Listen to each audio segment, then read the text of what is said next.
Good morning, Lurker, or afternoon, evening, wherever you may be.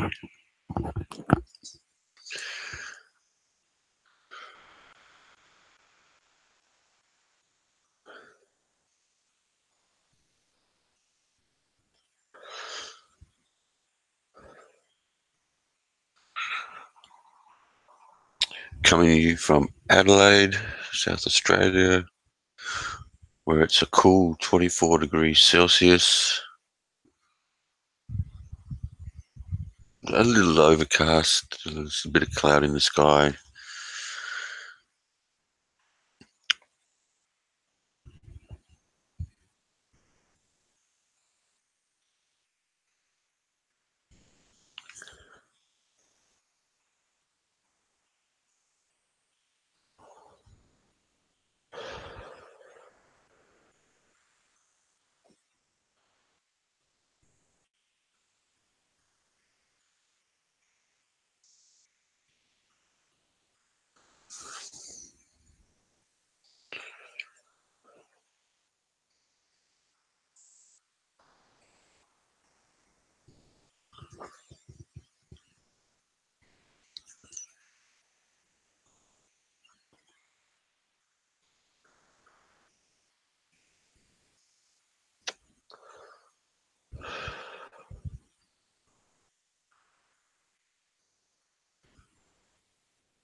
Good morning, guys and girls. Please don't be shy.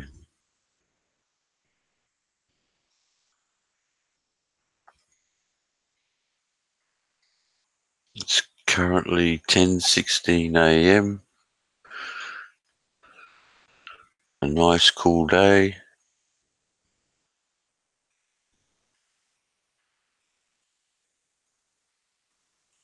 Finally getting back into Hey, how you doing, Nathan? Finally getting back into a normal sleeping routine.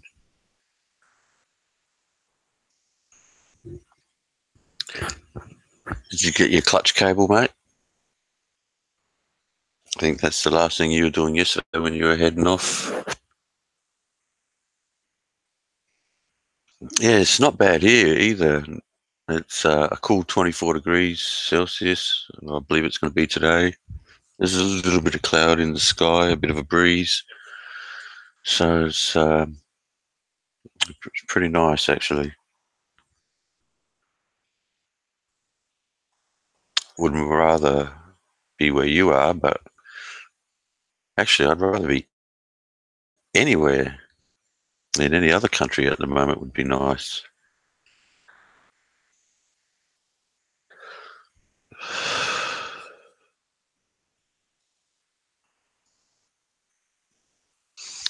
Starting to get itchy feet and wanting to travel.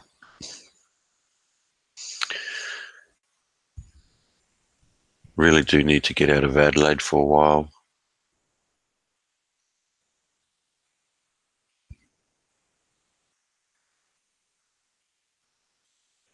Holy Jesus, that's cheap as. Oh, God, I wish that shit was as cheap here, mate.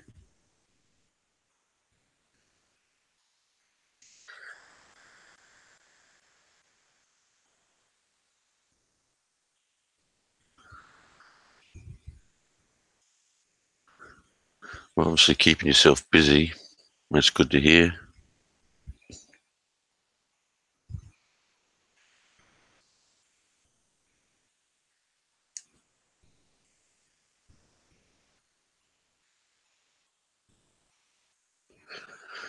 Kind of been. I was out this morning for a little bit, but wondering what I'm going to do today.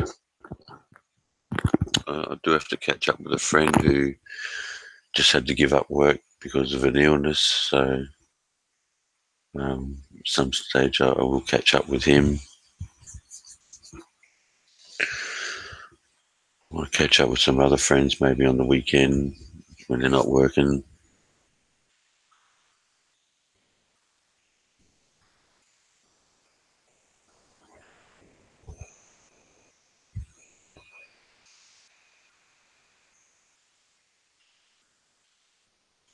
It's kind of funny. All this time on my hands to do whatever I want, and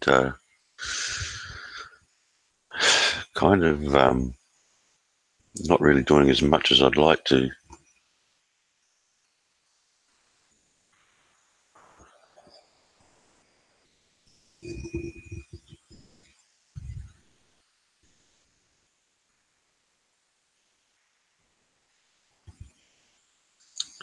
Jesus. But are they all Chinese parts, Nathan? I mean, it seems awfully cheap.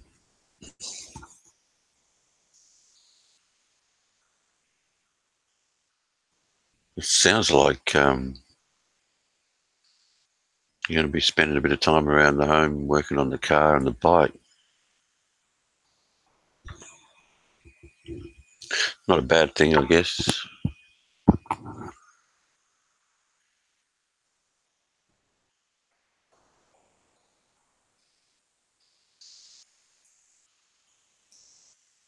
I guess you're in Filipino mode and just do things as, you know, easy does it, no hurry to do things.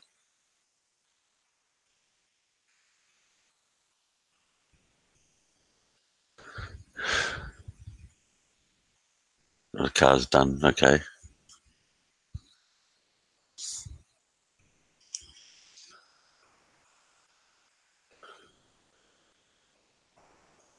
So it's just the clutch cable on the bike you need to do. The time you got over there, it's 10:21 here, so uh, 10 to 8 or something like that in the morning there. So it's still early for some of the people in the Philippines. I expected a few Americans around. This is usually their evening. Maybe maybe they're just lurking. We've got 5 watching and only you're talking, so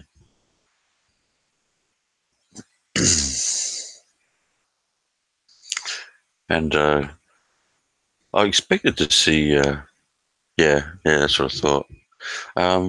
Expected to see the Raging Cajun doing a show, but obviously he's busy and might have to mail the guy. He's make sure he's okay. He sounded okay last time we spoke. Maybe he's just decided to spend less time on here, which I could understand.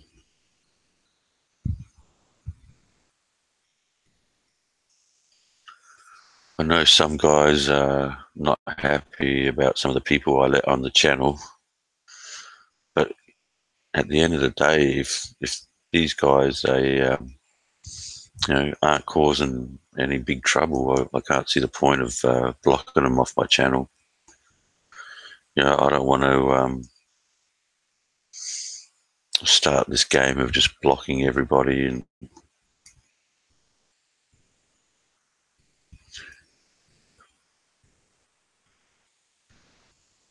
nearly 8 a.m. So might catch Larry, might see Larry around. I'm not sure about Lost. Um, Depends on what time of the day it is there. He could be home already. He usually jumps on if he's out and about or working.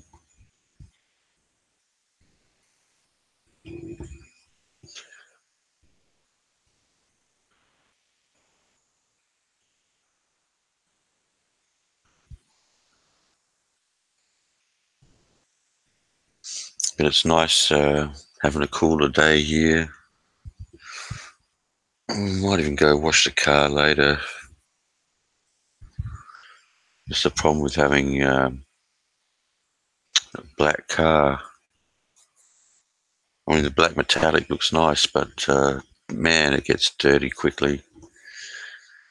Every speck of dust shows up on it.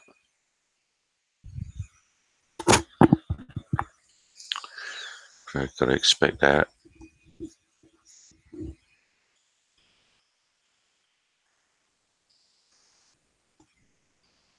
I know white cars stay cleaner for longer because the dirt that's coming off the road is usually a whitish colour, but can't handle the white.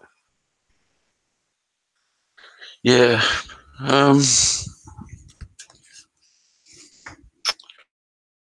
cast here a little bit, but that's fine. It's nice to have a little bit of cooler weather for a change.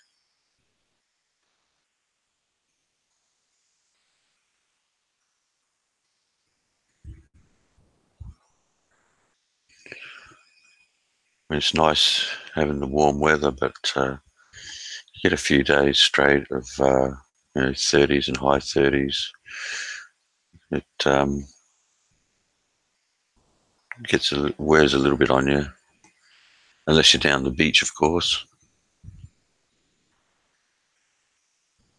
Spoke to a friend the other day who was looking to move out as well.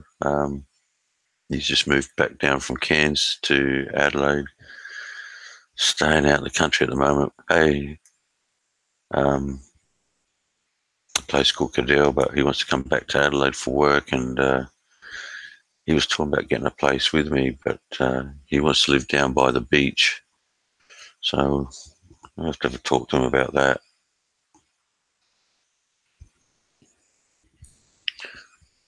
I mean, it sounds nice living down by the beach, but I still want to stay reasonably close to where my son is. Uh, don't have to drive 30, 40 minutes to catch up with him or anything. It's hard enough to catch up with the little rat now between his college and his mates.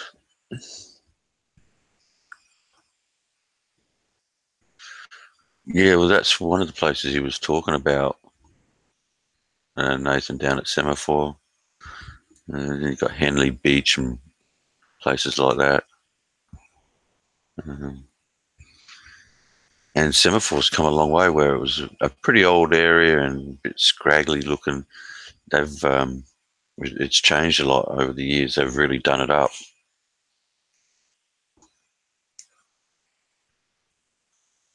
So it's not a bad area now.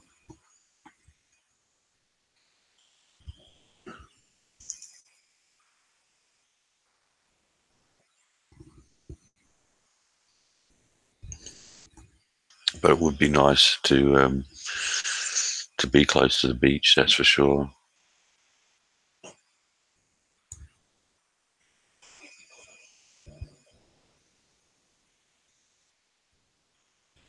Especially during those hot days, and you get the cool breeze off the sea. So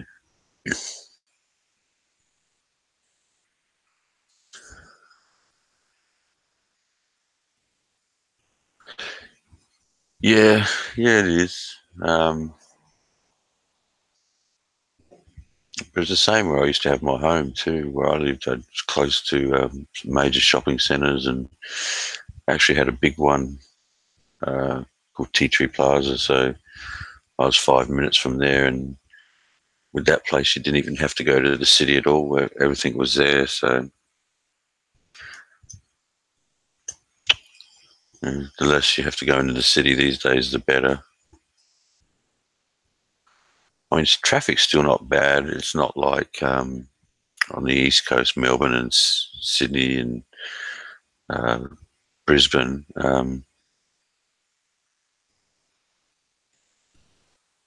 Yeah, I'd love to, Ed. I'd like to bring him over there. And I spoke to Graham about that one time. No way. You're keeping it, Ed. Um,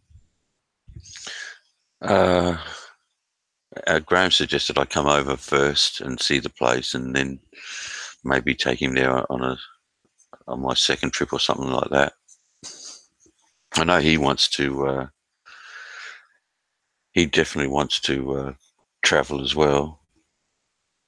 Um, he's really big on seeing Japan, actually, um, which cool to go to Japan with him. But I think the Philippines would be a great place to take him. It would open his eyes for sure. Uh, all right, you wanker. Did you want the link?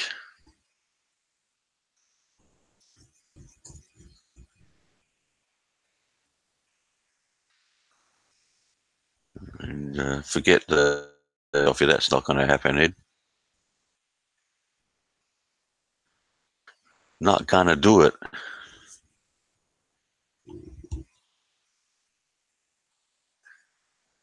Go via Japan. Yeah, I mean yeah. Probably wouldn't mind making it two separate trips. Um,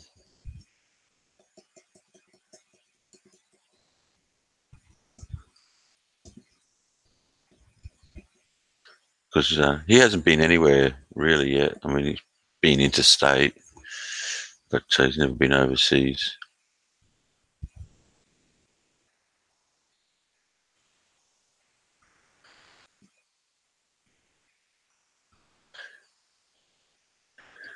Yeah, it's funny, Nathan. You know, people. Hey, Crystal, how you doing? People, like on the East Coast, as you know, Nathan will give Adelaide a hard time because it's a smaller city than, say, Melbourne, Sydney, or Brisbane. But I think it's one of the big pluses for Adelaide. You know, we don't get the traffic, and it is pretty easy to get around Adelaide. Yeah, I'm good, thanks. Um, how much does a passport cost? I'm going back from memory now, Ed. Uh, it was around that $300-400, maybe around, yeah, somewhere between $300-400 for the passport. Mine, mine ran out a while ago, so they only, what is it, I think last 10 years. So,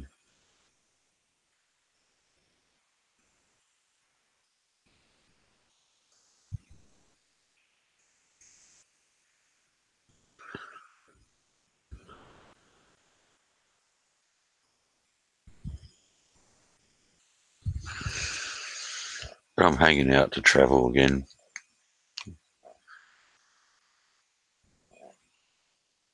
I just really need to get out of Adelaide for a while and let off a bit of steam. And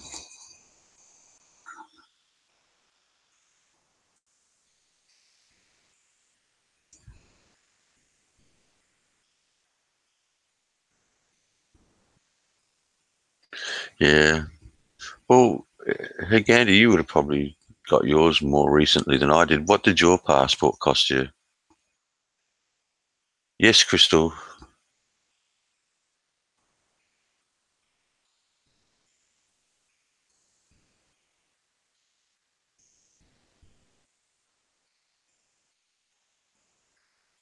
Yeah, well, you could get the tram down to Glenelg Beach and the train, and now they're slowly working on the tram going down Port Road. Crystal, I'm not sure. I definitely want to travel through Southeast Asia. I'd like to get back to America again. A few people over there in the States I'd like to catch up with. About 180 for passport. I thought it was more, but it's a long time ago. I just need to get out of Adelaide for a while.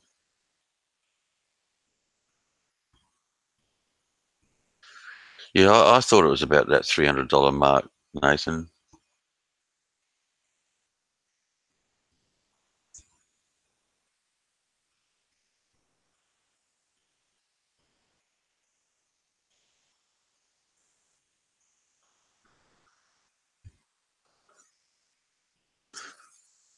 That was my memory of it around that.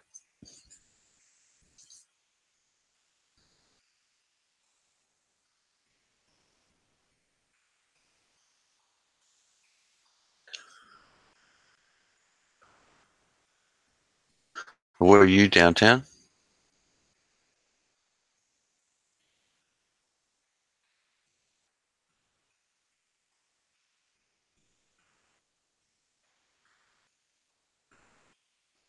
Yeah, see, I don't even have my old passport. I don't know what the ex would have done with that, but I'm going to have to apply for a new one. Oh, you're in Cairns. Cool. Okay. Yeah, mate just got back from there a few months back. He was up there working. He's back in South Australia now, and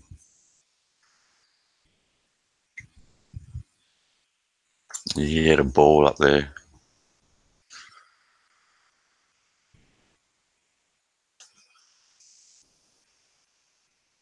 I've been to Queensland, but never been to those places like Cairns or Mackay. I've got relatives in Mackay and another place called Cardwell, but never been up there. Just Brisbane.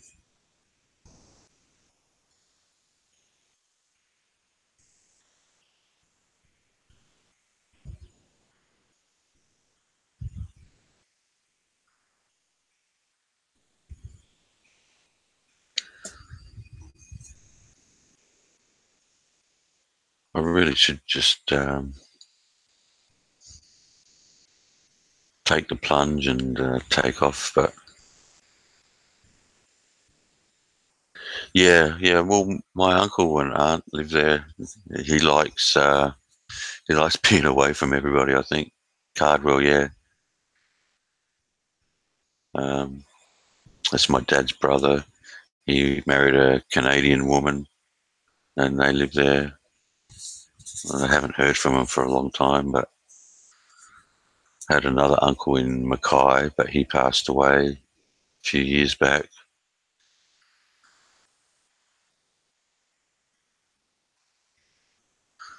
Yeah, well, I don't have a car to go on a road trip with the dog. I don't want to put her in the GT or in the SV8.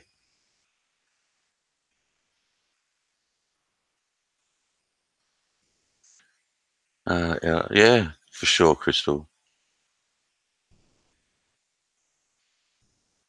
I didn't know that downtown. Well, you're right in the middle of LA there, Crystal.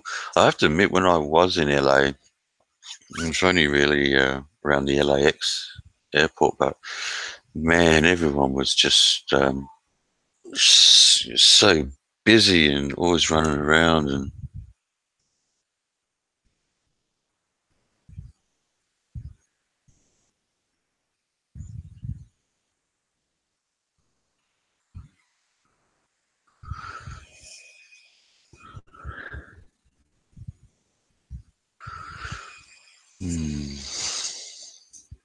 sorry guys, was just checking out the window, watching, see if this car was going to pull up.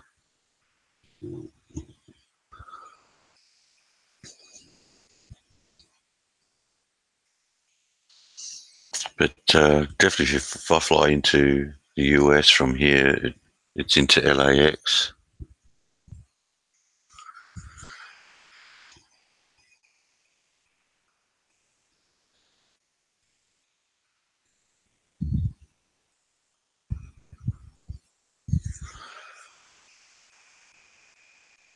Yeah, I do.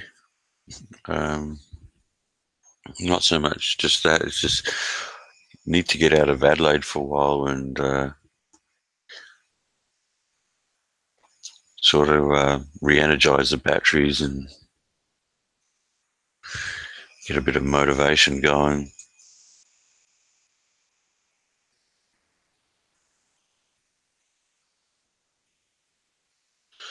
Yeah, well, the thing is, Nathan, she's all white, and man, she's a pain in the ass when because you imagine white hair shows up everywhere. The bloody pain.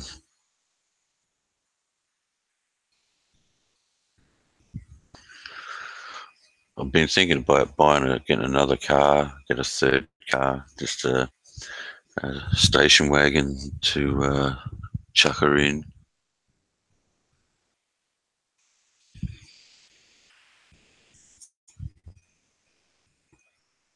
cart her around in something like that. I have got mates. I've got friends in Cooper Pedy, Victoria, Queensland. Um, Head off to sea.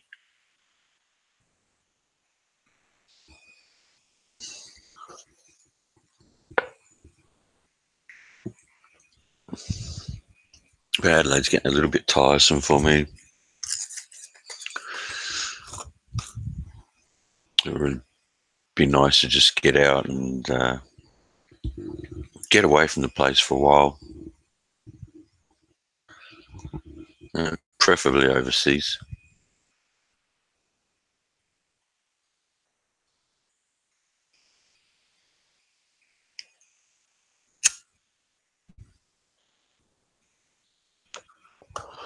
I mean, you know the feeling, Nathan, getting out of the territory and heading over to the Philippines.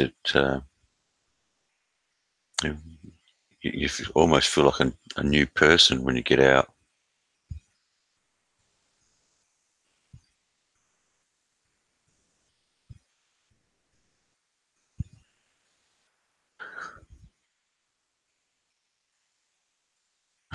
Exactly, mate.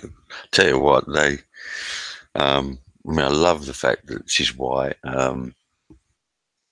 but man, it just shows up everywhere.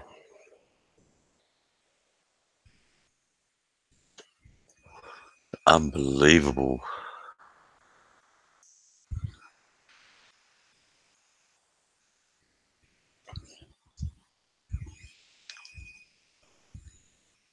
She had me worried for a while in that hot weather. She wasn't eating, um, but she seems fine now, so that's a bonus.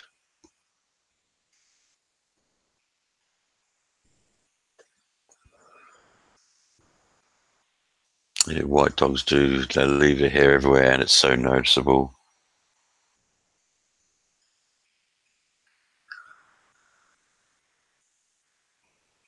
Today I was going to do a clean up too. Got so many. Yeah, they do. They get everywhere, mate. Yeah. Even get in my bloody car like now, because I'll be sitting down where because she'll jump on my bed, and I'll go sit in the VY and bloody not noticing that you got a few white hairs on your shorts, and next minute they're in the car, and damn it.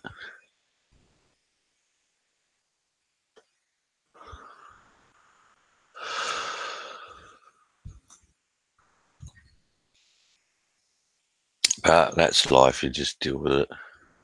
Uh,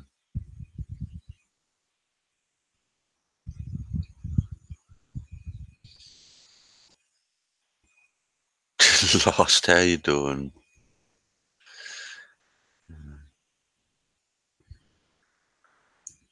So whereabouts in LA are you, Crystal? Because it's tempting to go over to the US because so many guys over there I'd love to catch up with. There's so many places I still want to see over there. Still need to go see Mount Rushmore. I want to go see Niagara. Um, wouldn't mind going to New York and just checking that out, just to say at least I've been there. And I've got a friend in New York.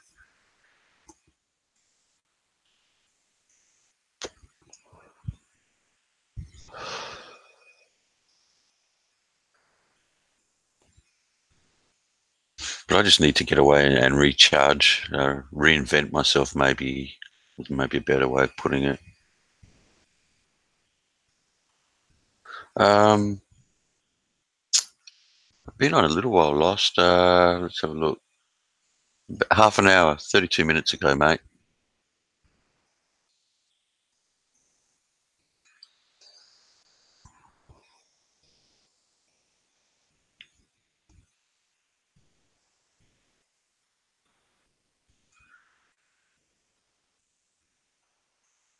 Was debating even coming on today, but I was out early this morning um, doing shit. So I got home, I think it was around 10 o'clock ish.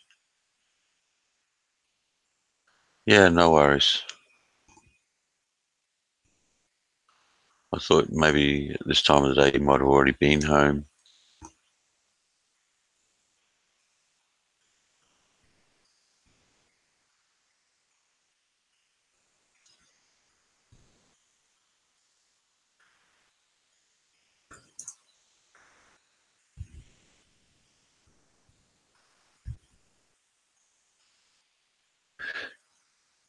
Yeah, I've seen that he had Sam Harris on there again. I'm not sure how to take Sam Harris at times. I mean, he's an intelligent guy, puts up a really good argument. Um,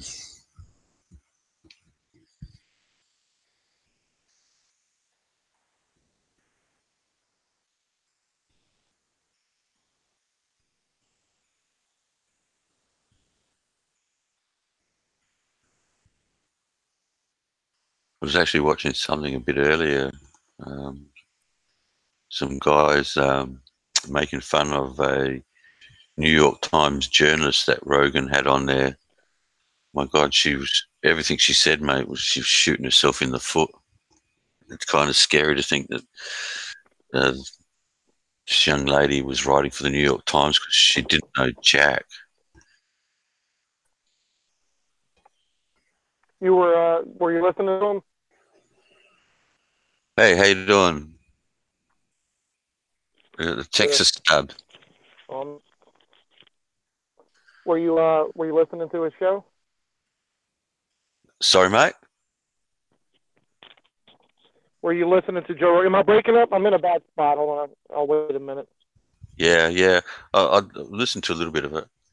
No worries, Crystal.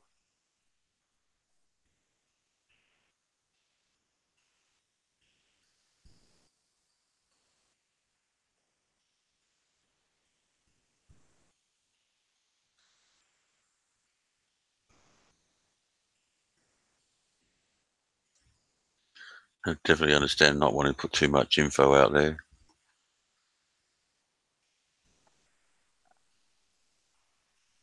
I've never been too worried about it myself. How I even doxed myself on you one time. Yeah, that's fine. Yep. No problem.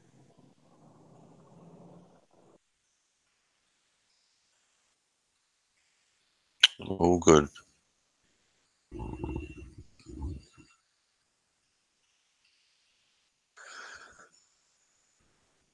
You guys in the US, though, you really need to get over and check out Australia. Um, I would like to. I always said I was going to go there. It just wasn't on the top of the bucket list. for someone like you, Lost, you would love it, man, because there's just so many different, like, in climates and environments here. We've got areas with rainforest. You got the snowy mountains. You got the desert, and Yeah, actually, what was more appealing to me would be the Great Barrier Reef. I used to go diving, and I you wanted to head out that way. Yeah, that's fine, Crystal. All good. Um, you would love the Great Barrier Reef, mate. You would love it. That's it is one of the natural wonders uh, of the world. That place.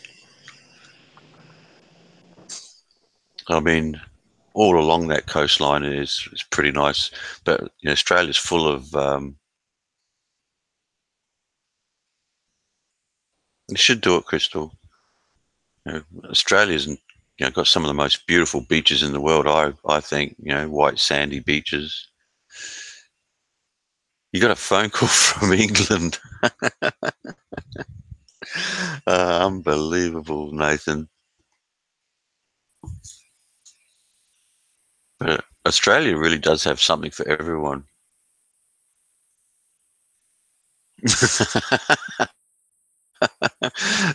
Jesus, WA. See, they keep saying we're down under, but I reckon we're up over. I guess it just depends on how you want to turn the world around and have a look at it.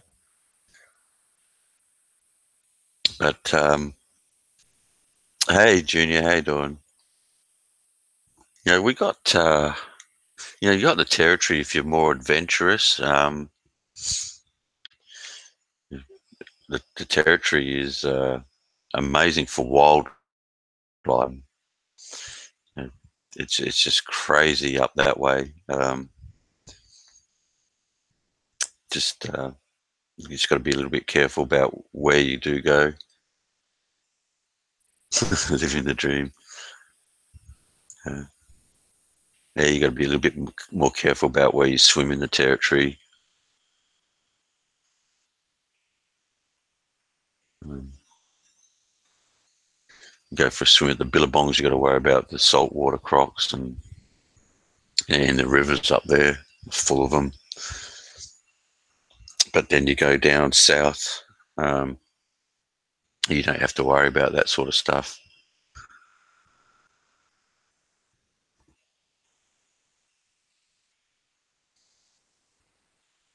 But here you got Ayers Rock, or what they now call Uluru.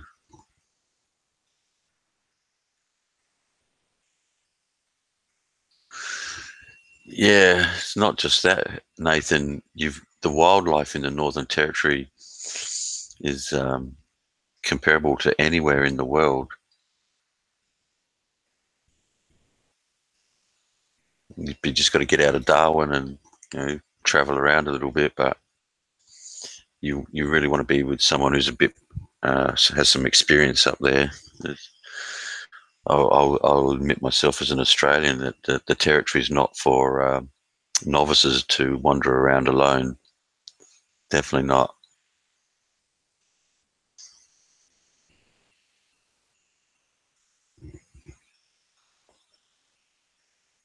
But definitely a lot to see. I mean, if you want to go all the way over to the west, you got um, West Australia. You got places like Fremantle and Perth, which there's some beautiful cities over there.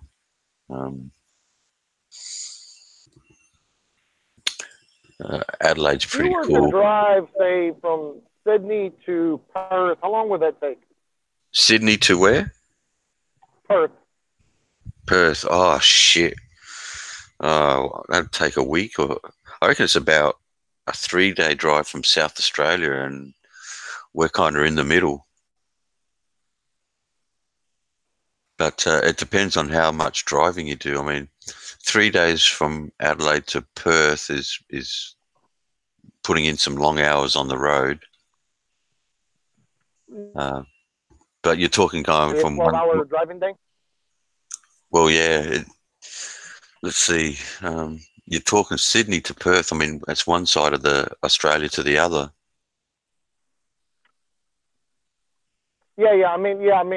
Geography-wise, I know where they are. I just wouldn't know how long it would take to travel Well, there, for example. yeah. Well, it's got to be at least. I reckon you're talking 6 or 7 days. Putting in some. Like up driving how many? Oh, look, I'm not sure, mate. I've never done it, so I'm only guessing. I could probably Google it and find out. Um, truckers are the best ones to ask for that sort of info. Those guys who are doing the long hauls and that. Yeah, Nathan, the croc thing's becoming a bit of a problem since they were protected. And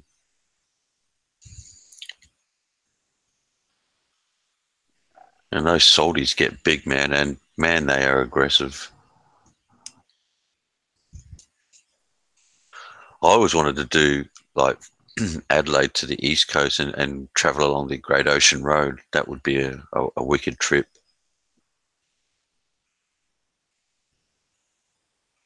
See, that would be your best bet if you're in Sydney.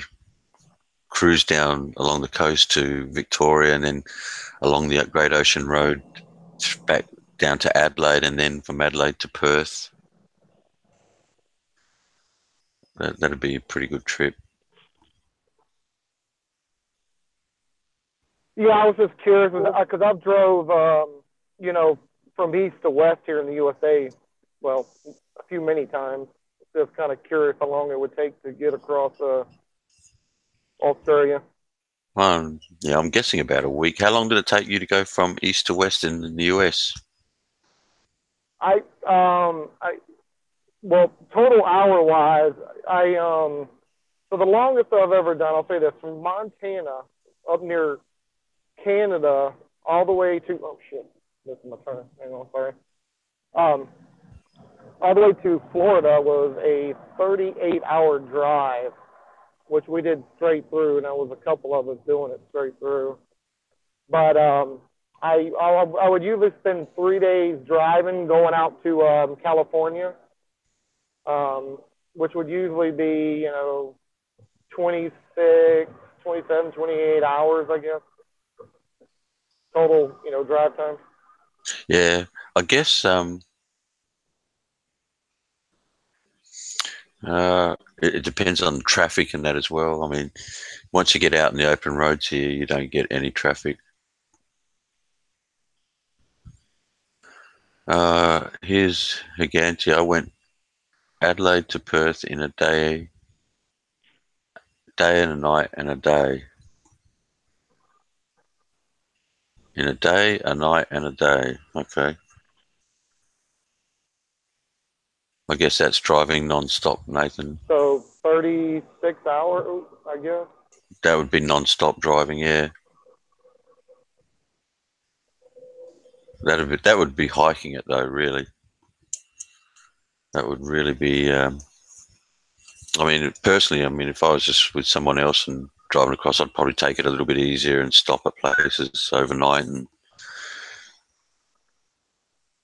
one of the worst things you can do in Australia is drive for long hours here. They got what they call. I don't. You probably have it as well. White line fever. You start driving for long hours and uh, you start to wander all over the road and get fatigued. Yeah, you got to be careful when you start getting tired. You need to stop.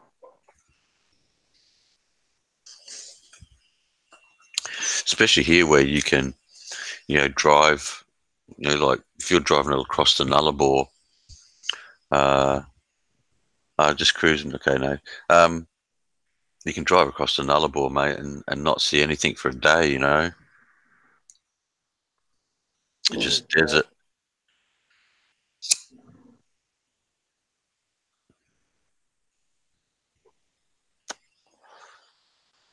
But I think Australia's one of those countries that's got something for everybody. Whether you want to go up along, Surfers Paradise or the Gold Coast and, you know, see the Great Barrier Reef and shit like that, or if a bit more adventurous and go up to the Territory and, you know, check out the crocs and shit like that. And Yeah, well, Australia is kind of like the USA. You got big giant landmass. Got a lot of diversity here in the USA too. The thing about some smaller countries don't even have that. They have just whatever it might be. It might be kind of deserty or just foresty or mountainy or whatever. yeah, yeah. Well, there you go. Nathan just said he drove from Darwin to Adelaide in 23 and a half hours non-stop. 3,050 kilometers. So that's not bad. 1,000 miles. Darwin's in the northeastern part of Australia. Oh, it's pretty well north and centre, Oh, north and center. Okay. right up the top of Australia there.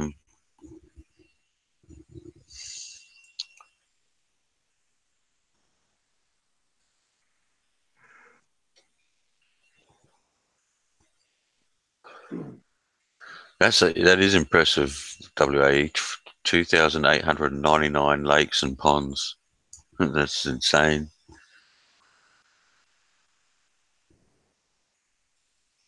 But it just depends on what you want to see. I mean, you got the metropolitan, the big cities like Melbourne and Sydney, Brisbane.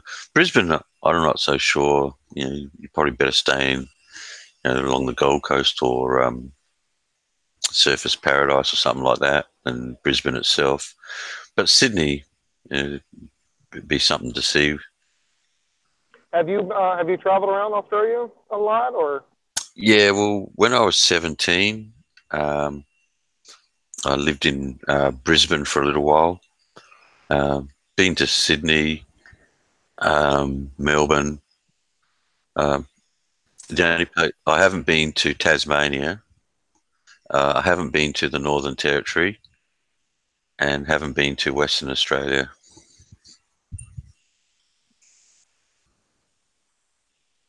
So pretty well done the east coast of Australia.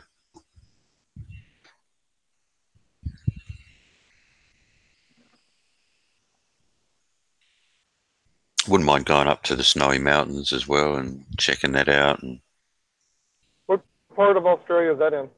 Snowy Mountains, it's New South Wales, I think.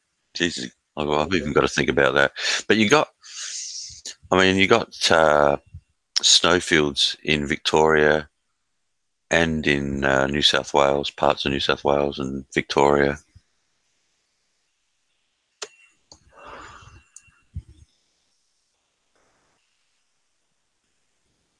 Yeah, that's true, Nathan. Brisbane is a hard city to navigate. And I mean, I was there a long, long time ago, and it wasn't the prettiest of cities, that's for sure. But it's been a while since I've been there. I might have cleaned things up a little bit since I was there last.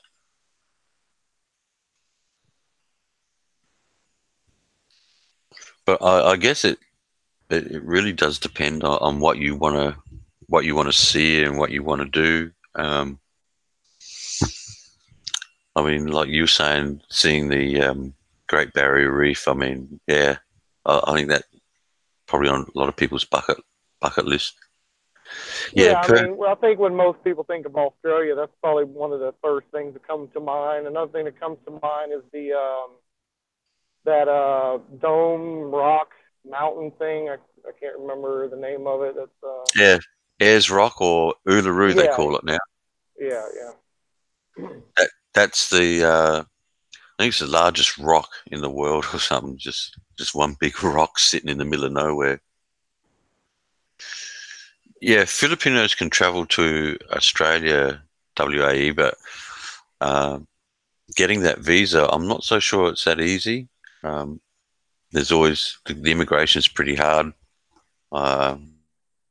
East and Southeast Asian countries because people tend to travel here and then not go home,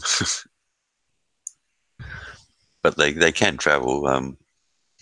I think they just like to know that they've got money to support themselves, um, and that they've got a reason to go back home. So Yeah, so would they have to prove like a job or if they have some kind of property or anything like that? That's what it would take for them to come to yeah, the USA. yeah, I think it's just pretty well the same here. It'd be the same here. Um,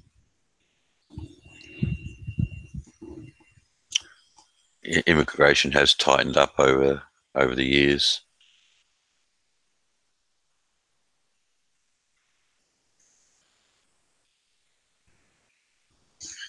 It's At times they make you jump through hoops, which it kind of gets ridiculous, really. I mean, I do understand, they don't want the yeah, you should do it, WA. I can understand, they don't want the illegals in here, but you know, they're just a little bit too wary of it. Yeah, well, I don't know. You gotta protect your country. You just can't allow anybody just to come in willy nilly. So I mean, I understand it.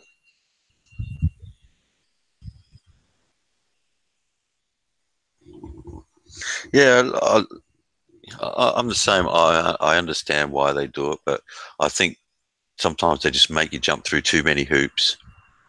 Yeah, I always put it in for me, put it in my perspective. Like if I actually was a ruler of a nation, how would I want to rule it? Would I just want people just coming in easily? Would I want to do tariffs? So I always try to look at it as if I was the actual ruler of the nation, how would I want things to work? So, if I had my own little nation, the nation of lost, I wouldn't want people, especially from foreign nations, to come in here and maybe if I had some kind of social program for them just to start benefiting off of for doing nothing. So, those type of things I think about.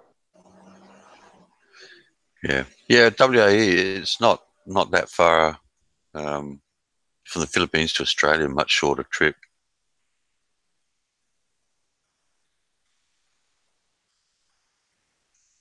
Yeah, I've heard that downtown. Yeah, I've heard that before.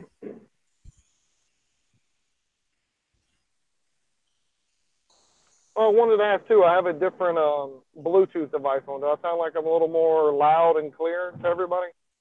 Well, to me, you sound louder.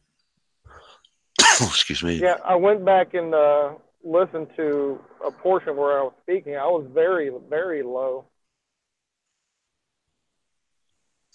Yeah, well, definitely hear you fine now.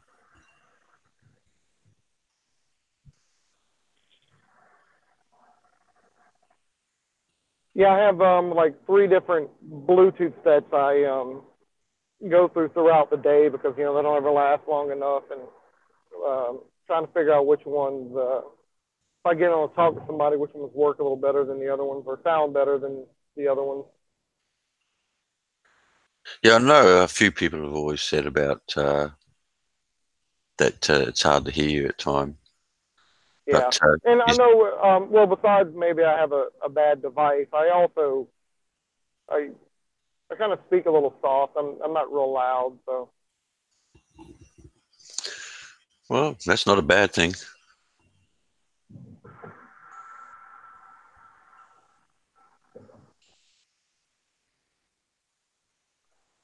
Uh, Hong Kong, you'd stay 14 days, no trouble. Yeah, I think uh, when you're in Southeast Asia, traveling to other Asian countries is not a big deal. Um, it seems to be when you're going from these Asian countries to Western countries, it becomes a bit more of an issue.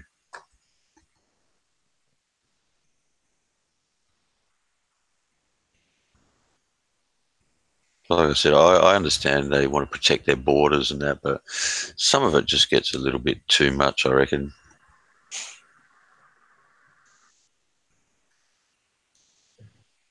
yeah. Unfortunately, the ones who want to take advantage of it mess it up for the ones who would not take advantage of it. Yeah, yeah. Well, I, I just think that sometimes they just go a little bit too far with it. But again, I understand why they do it. But traveling from a Western country, say from America to Australia or the UK to Australia, Europe, uh, they don't seem to make you jump through the hoops. Yeah, if you're a first world type nation, you don't ever have no problems going anywhere. Especially as an American, I mean, our passport is about anywhere we can go. Matter of fact, I think I've only had to get one visa ever to visit anywhere.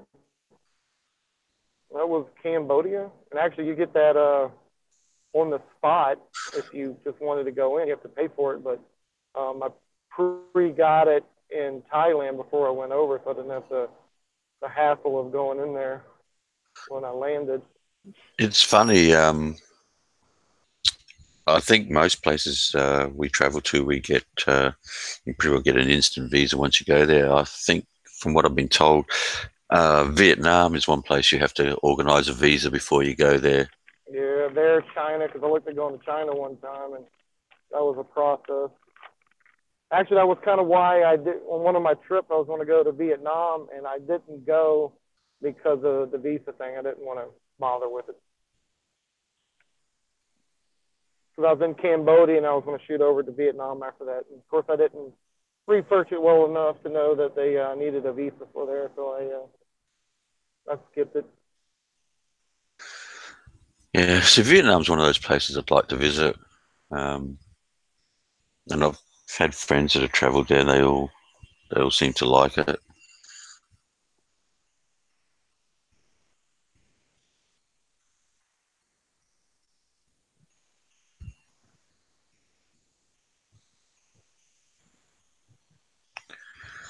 Oh, what's going on, Crystal? I just sent you an email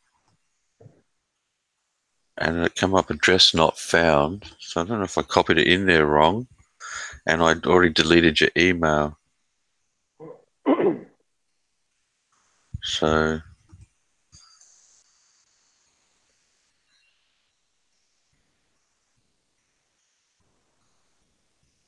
hmm, not sure what happened there, Crystal. What's your email address? Hang on, I think I've. Hang on, I'm going to try again. I'll send you.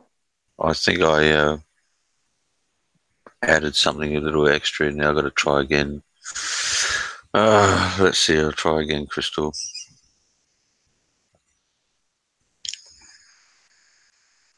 Let's see.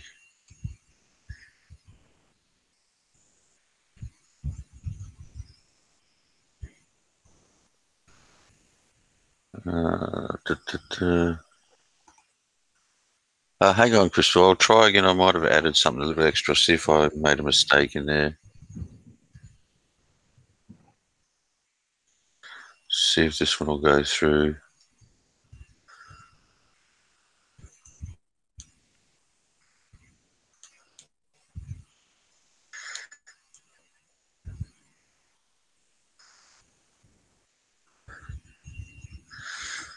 See how that goes.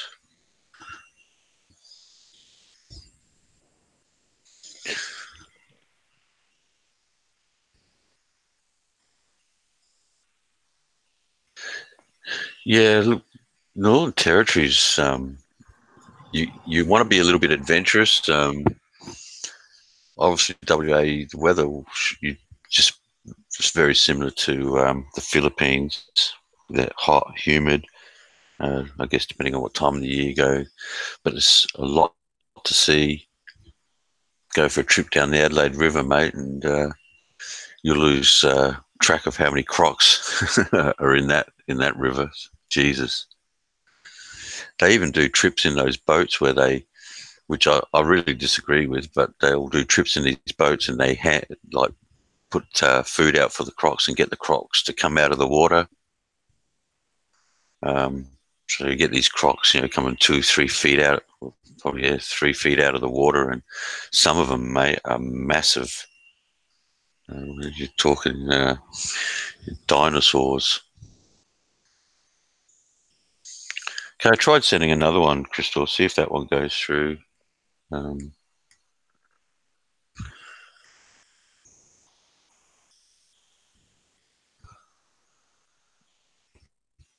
but yeah, I mean, some people like the beach life, so they'll go to the East Coast. Yeah, for me, I'm more of a beach kind of guy. So So the usually East when Coast, I look for places to travel, yeah, when I look, I remember of course, I found out Jay, real deal from there, and I always pronounce it Carnes, but Cairns. he says Cans. Yeah, and Yep, that was one place I remember looking because they had you. It was easy to take trips there to the Barrier Reef out of that town, if I yep. recall properly. Yeah, Aborigines, you're going to see them in the Northern Territory, Western Australia, South Australia.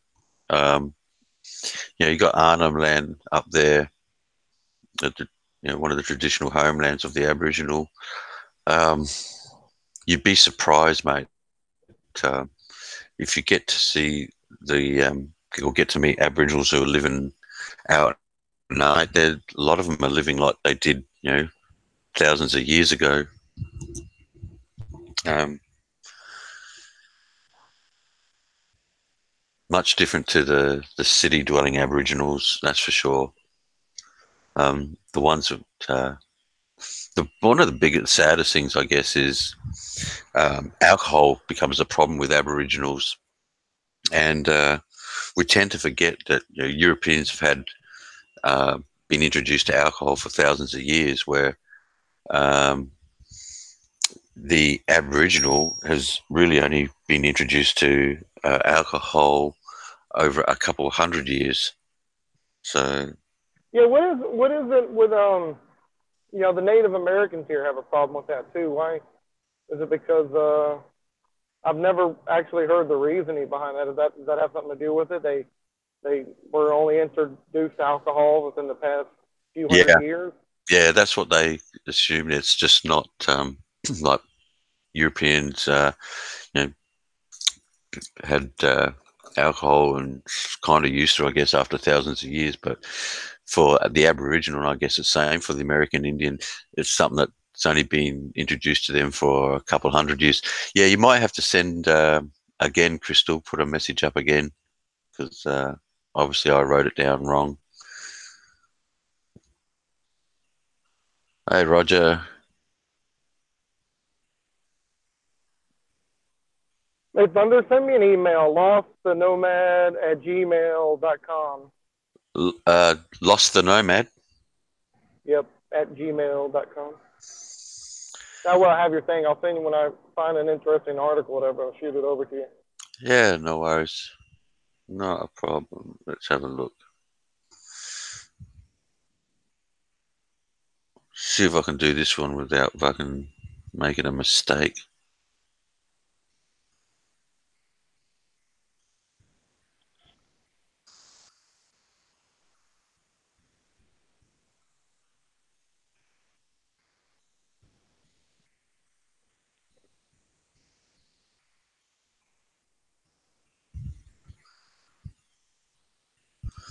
Let's have a look. Okay. Let's see if I get a return one on that one. I thought I was awake. Must be still half asleep. Hey, how you doing, Al?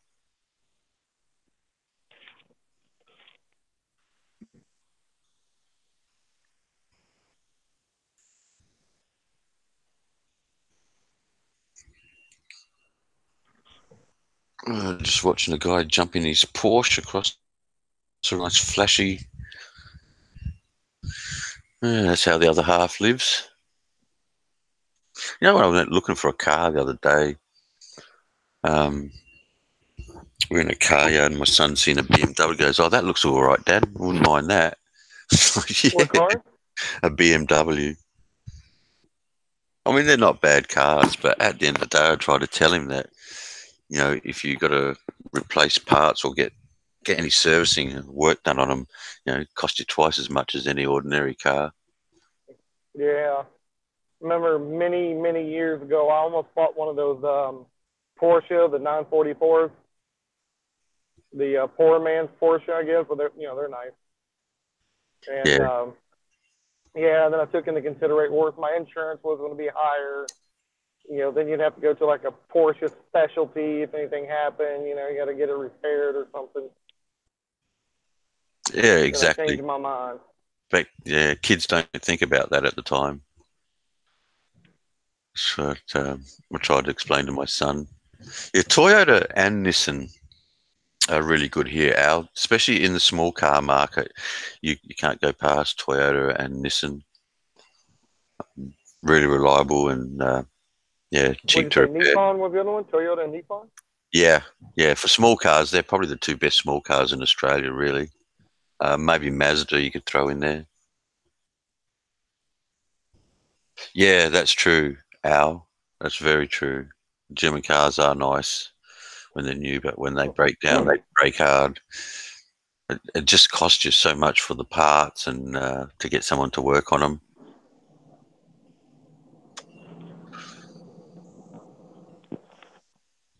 Um, Well, all these newer cars now and all the computer crap they got in them.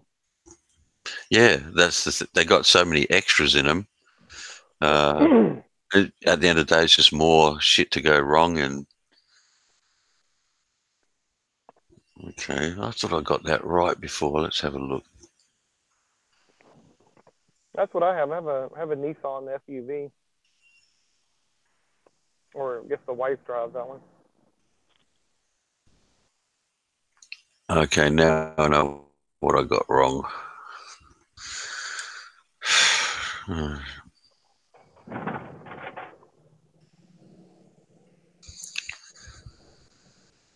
Yeah, the problem with me at the moment is I've got all V8, so that kind of sucks in one way. So I'm driving around a V10 right now. Ah, half your luck. So yeah, actually, I'm about to stop and get gas. I've already gone 400 miles this week. It's only Thursday. What have you got that's got a V10 in it? I got a Ford 250 Super Duty truck, extended cab, 8-foot bed. That's a V10. Yeah, the Triton. Hmm. I've got a 460 big block sitting out that I was going to put in a car, but don't think I'll be doing that now. So I'm going to have to put that up for sale and get rid of it. Yeah, so at the end of this year, we'll have my wife's car paid off for, and then I'll get a new truck. This thing's getting old, and the gas is killing me, especially when I got because I'm working about this week. Well, next couple of weeks I'm working 40 miles away, so I got 80 to 100 mile round trip every day, and I'm about to fill up, and it's going to cost me probably $60-$70. I'll let you know in a minute how much it costs, but just stop for it. So Yeah, I go through a bit with the 5.7 litre that I got now, the SV8. That definitely uses a bit of fuel, but I don't know. I like having the V8s. yeah, but I have to have a big truck for work purposes. So Here we go. Our drives a Ram 3500, 8-foot bed, 6.7 litre diesel, four-door beast of a truck. I like the Dodge Rams. oh yeah, he's got a big one too. Yeah, Higanti. I wanted to put my 460 in anything like an XA, XB, XC coupe. Um,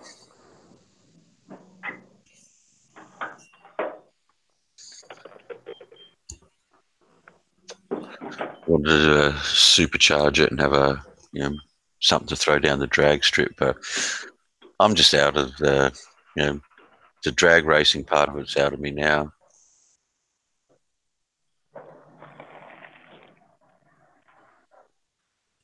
Whew, man, the weather is starting to drop. It's getting cold. I think the polar vortex is starting to hit Texas.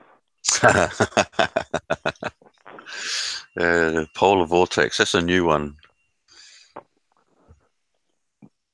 That's what they've been calling it. It's super cold weather they've had. Okay, yep, went through. No worries, Crystal. Here, when I'm getting gas, I'll take a look at the chat. Chatty chat. What's up, You, chatters? Oh, I got your email too now, I saw. yeah, you got to be careful again. I'm not sure if it's the same anymore, but once your car went down the quarter, once you did a 10-second quarter, you had to put all the roll bars and shit in there, and so if you can stay above the 10 seconds, it's not so bad. I got a mate that's got a nice canary yellow HK Monaro. My God, mate, the thing does wheel stands. Unbelievable car. A 12-cylinder truck. The only 12-cylinder I can even think of off the top of my head was the Jaguar made the one car that had the 12-cylinder.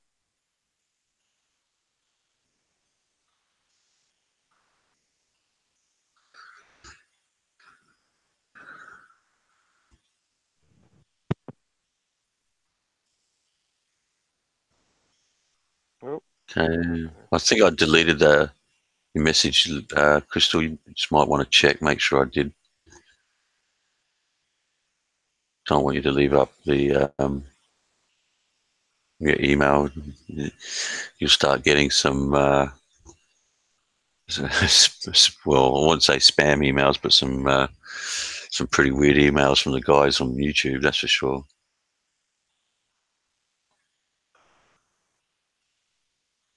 Jesus.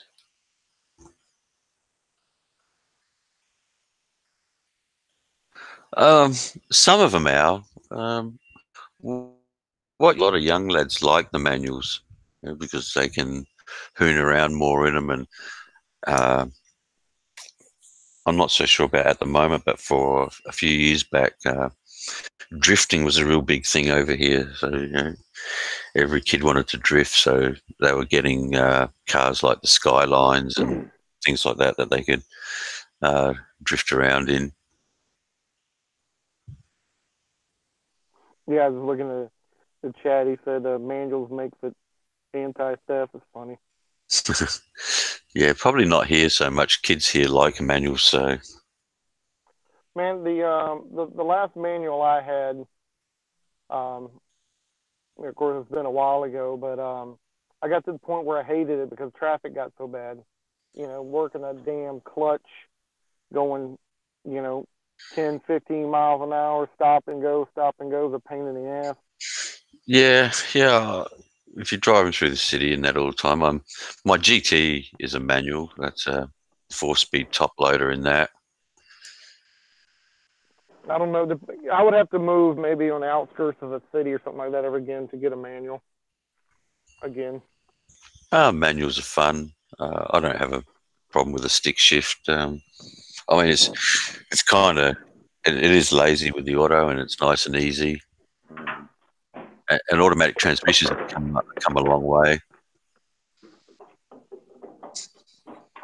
Here they got the Tektronix gear transmissions now, where you can either just sit it in drive, or you can switch it over and even in the auto, just go through the gears manually, just flicking the gear Oh lever. yeah, the just Tech, we pushing the call it gears tech. around. Yeah. We call it Tektronix gearbox. Oh, okay. $58.58. That's how much it cost me to top this baby off today. Yeah, see, that would only get me maybe 3/4 of a tank. But I think fuel's a bit more here. Yeah, I just put in 32 gallons, 32 and a half gallons.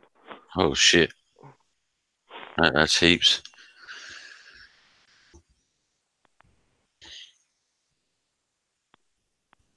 Yeah, I noticed that. WAE. Yep.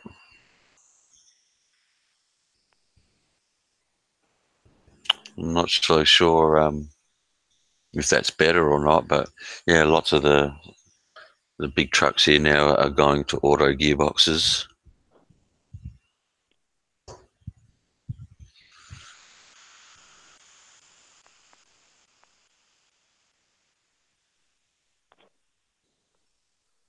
In Colombia, just about all the cars are manuals there because it's very mountainy. So it's of course being able to shift going. up some of them hills and down the hills is Oh, beneficial for sure. oh yeah, you're coming down the hills, mate. You know, having a manual box to drop a gear and slow your speed down without, riding your brakes all the way.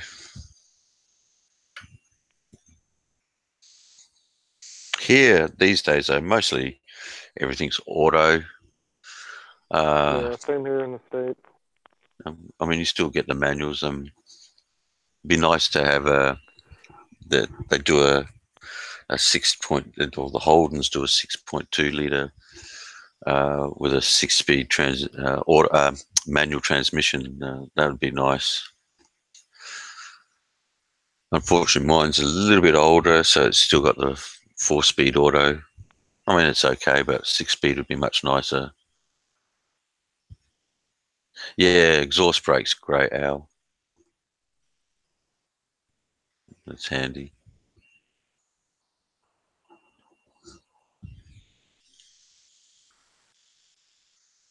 I mean, noisy, but handy. What is an exhaust brake?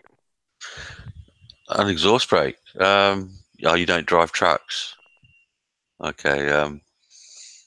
It's like a motor where it uses the exhaust from the engine to help slow the truck down. So it's kind of like jumping down a gear. Um, Oh, is that part of the air brake thing well, on the big semis or whatever? Or yeah. similar, but they're using the exhaust. What you do is if you've got the exhaust brake on, as soon as you take your foot off the accelerator, it will use the exhaust to slow the vehicle down. Um, I mean, you'd be messed up in a truck without an exhaust brake, especially coming down through the Adelaide Hills here. Uh, it's just another way of helping slow the vehicle down. Yeah, okay. Yeah, Roger, I've heard it called a Jake brake before too.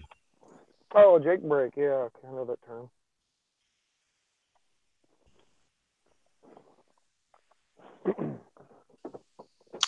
Yeah, it saves the pads and saves them from heating up. You're not riding the brake all the time. When you've got the exhaust brake activated, as soon as your foot's off the accelerator, bang, slowing you down. Ooh, Gee, make me yawn. Jesus, oh man, Logs. it's been a long week for me. Much planned for the weekend? Um, there's some kind of dinosaur thing going on here. I'm gonna take my daughter to on Saturday, and then honestly Sunday I just kind of want to rest. Yeah, fair enough. My first car purchase was a LJ GDR 73 Toronto model. Yeah, I remember when fuel was that cheap, Charlie. Um, GDR XU1, that would have been nice. Uh, you pay $100,000 for one of those now, Charlie. Maybe 120 for a good one. Was it the JP engine? Um, they were monsters. Uh, 202 with triples. Was it triples or twin Webers? I can't remember now. Would have always liked one. Never had Holden. The only Holden I ever had when I was a kid was the HT Monaro. Yeah, should never have sold that one, Charlie. I should never have sold the Monaro or my GT back then either. Uh, the XW would be worth probably, I don't know, 200, 250,000 now. The Monaro probably 130, 140,000 bucks worth. But, you know, who was to know? It's probably why I want to keep the XT at the moment. Don't want to sell that. I mean, that's only going to go up in value.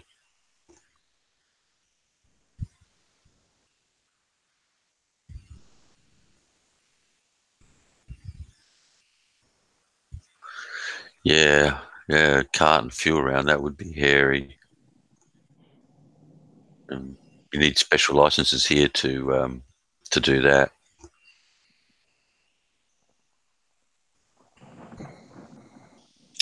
Be good money too. Yeah, I know exactly, Charlie. Some of the cars I had back then, if I'd kept them, but definitely the Monaro and the GT would have been worth the most. But did have some nice cars. Uh, Took it for granted back then, though, when you're a young lad. Hindsight is a handy thing to have.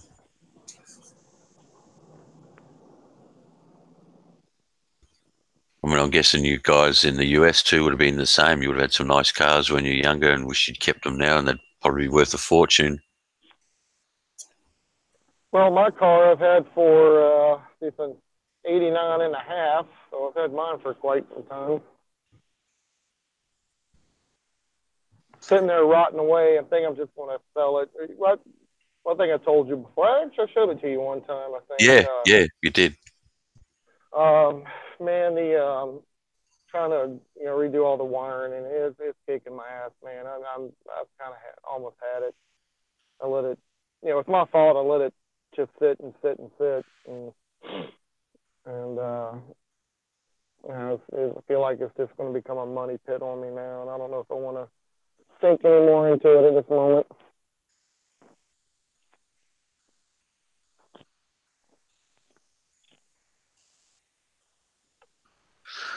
First car was a '81 Trans Am Turbo. I didn't know Trans Ams came out with turbos. Oh, there you go, white American. That's worth a bit here in Australia now. '68 Charger, RT Charger. Yeah, we had cars like that too. WA, yeah, they had to make and sell so many of them to race at Bathurst here. I remember when the GDHOs came out, um, people would race car drivers were buying them straight from the car yard, driving them to the track to run them in, and then racing them just as is, mate. And did really well too. And they dominated racing here for a while. Yeah, mine. What did I buy mine for? Mine was a HT, and I reckon it was a lot less than that, Charlie.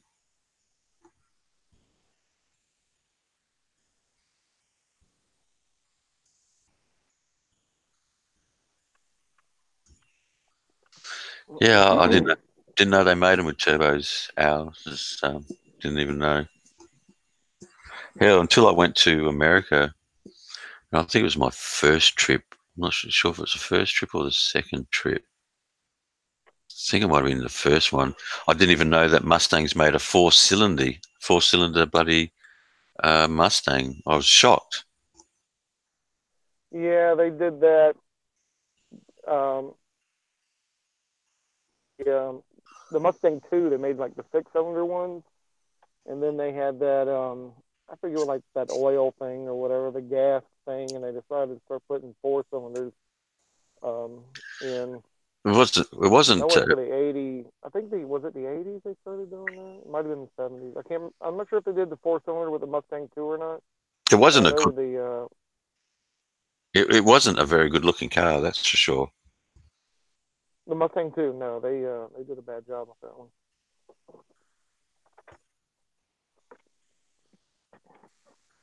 But Yeah. they were light, and the ones that they put those V8s in the three. Well, I don't know if it's 289 or 302s.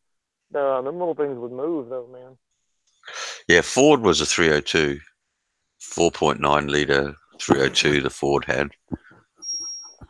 Yeah, but I'm not sure. I thought I'm not positive on this, but for some reason I thought the Mustang 2 they had a different engine in it than the normal 302. Like mine has the 302 in it, but I think it was a different size on those Mustang 2s. But I'm not positive on that.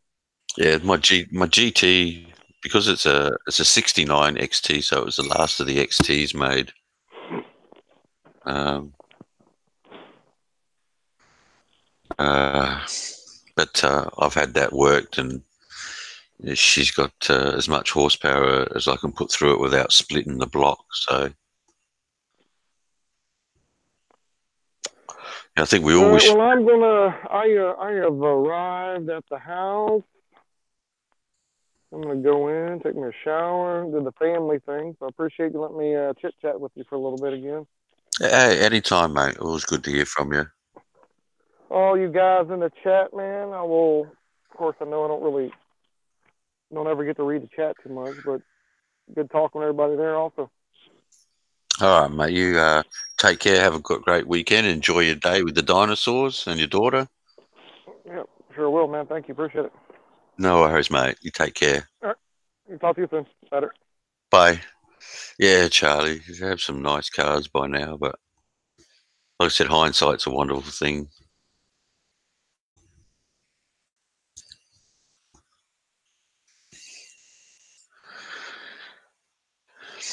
But I mean, from memory, I was trading in one car for another, so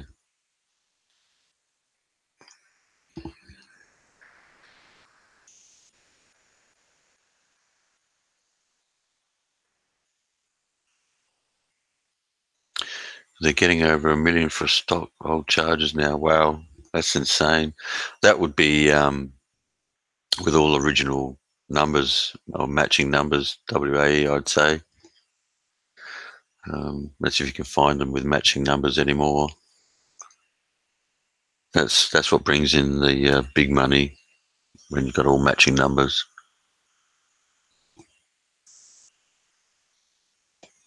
When I bought the GT, I did was very close to buying a Dodge Challenger.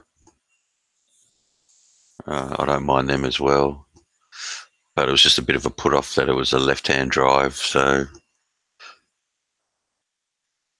oh yeah, it'd have to be like it came out the showroom and have all matching numbers, and then the money you're going to get is insane.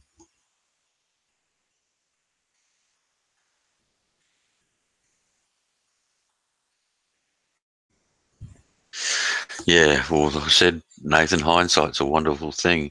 I had my my first bike was a Honda Super Sport. The second one, and this is when I was a kid, was and I had it for a while actually. I just kept it. It was a Quacker 900. The last of them, I think, 79 Z900, and I wish I'd kept that now because they're worth a bit of money as a collector's item. Oh yeah, I don't stress over it, Charlie. I look at it that I was lucky to own some of the vehicles that I did.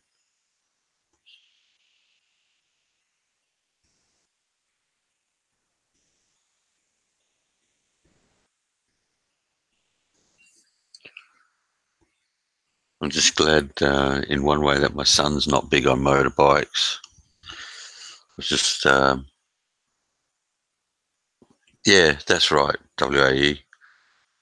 When I was getting my son tyres, we were watching. They got a TV in the waiting room there, and we were watching the news and seeing that. I think it might have been Sydney. I'm not sure. Bike rider killed on the freeway there. So many bike accidents. So I'm glad he's not into motorbikes.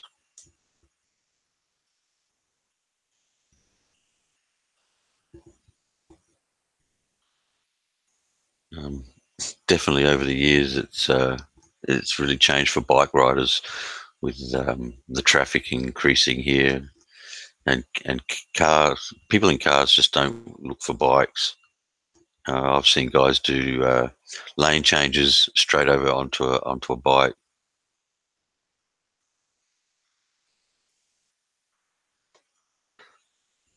Yeah, mate had the GS 1000. That was a nice bike. Then you had the GSX 1100s. Mate and his father both had one each with the black with the blue stripes. And they were nice bikes too.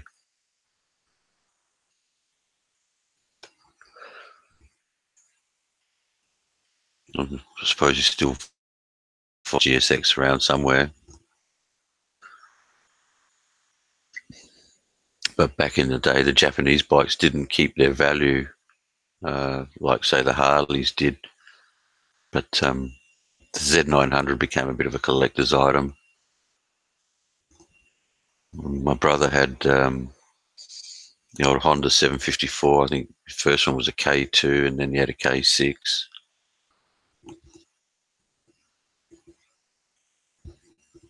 And then he bought my Z900 off of me.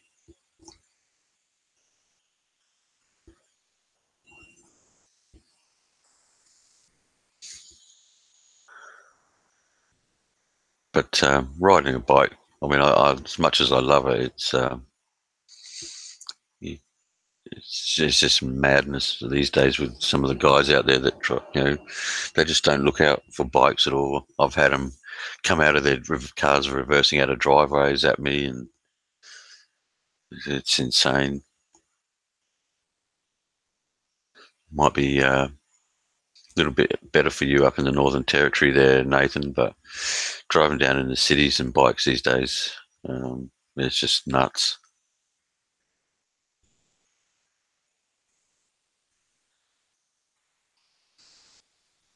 Mate's got he's about to sell it actually because he's just come down with an illness, but he's got the Triumph Rocket, um, but he's going to be selling that.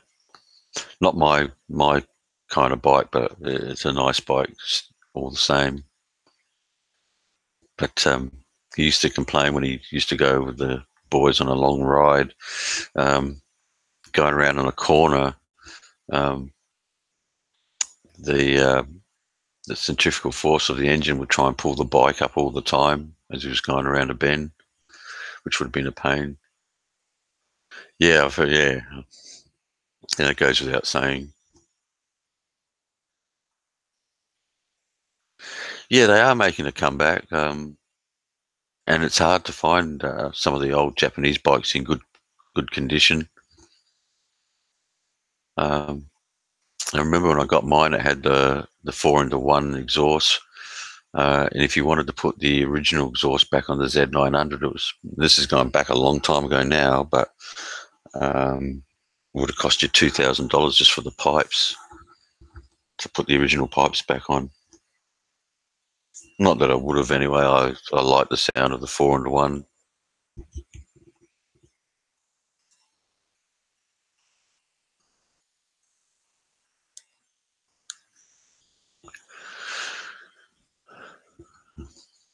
But I got mates that are into their Indians.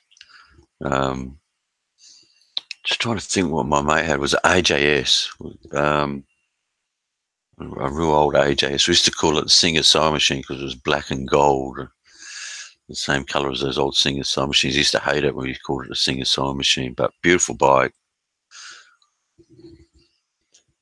Built it up and restored it, and then one night was cruising along, and the headlight went out on him, so he started slapping the headlight to get the headlight to work again, and hit a parked car, and oh my god, ended up in about 5 boxes, I think.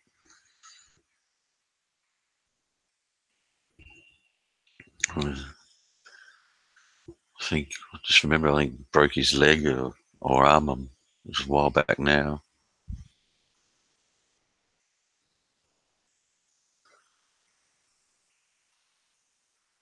I think I'm getting a bit old for that shit. I don't want to be breaking any bones.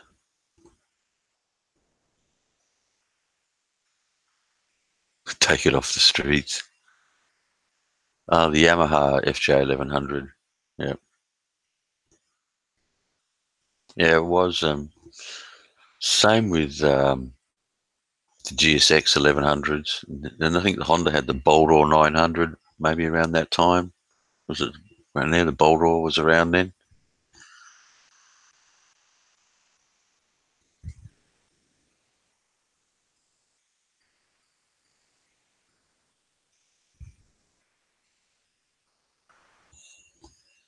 There were some nice bikes out there. Japanese definitely knew what they were doing. Some fast machines out there back then.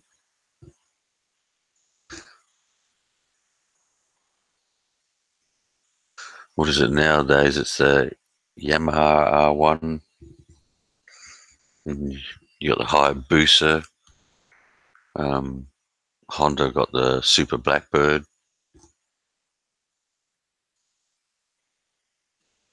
Yeah, the Boldor 900 was a monster.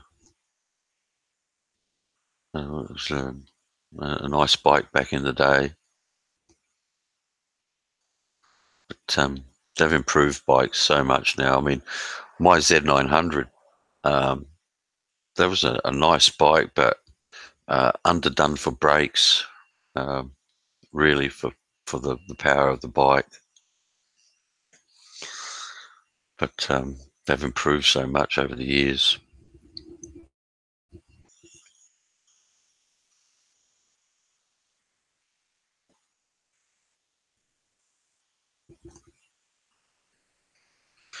And the one good thing about the Japanese bikes,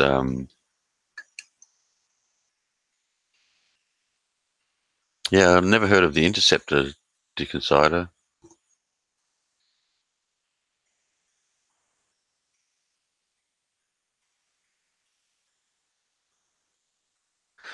Well, I'll tell you what, mate. A friend of mine's got a Hayabusa with the Stage 3 turbo. And the thing is ridiculous. Um, First gear, you can't really give it to it because once you start giving it in first, it just wants to lift the wheel. And he's a big boy. He'll put his weight over the front of it, and he still can't keep the front down on it. But he's actually got two high boosters. He's got a non-turboed version and the turbo version with the stage 3 turbo on it.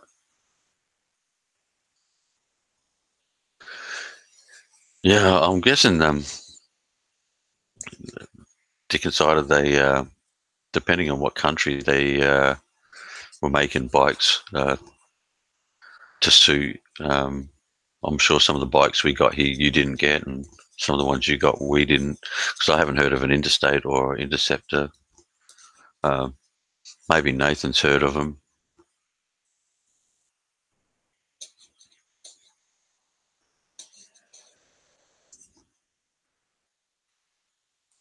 but the turbochargers on those high boosters, they're just nuts, man. But they were created to beat the Honda Blackbird, which was a 300. Because my brother's got the Super Blackbird. It's a 300 kilometer an hour bike. But when the Japanese they built the Hayabusa to beat the Blackbird, and Hayabusa is a bird of prey in Japan that actually eats blackbirds, which is why they called it the Hayabusa. Okay, yeah, never heard of that guy.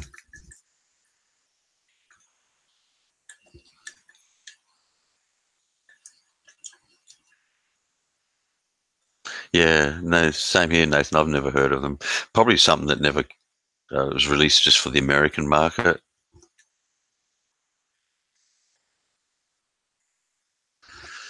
Ah, back then, mate, Harleys keep up with the Honda 650, but break down before they get anywhere. The pre-evolution in Harley engines were shocking. Yeah, I haven't heard the name, Nathan.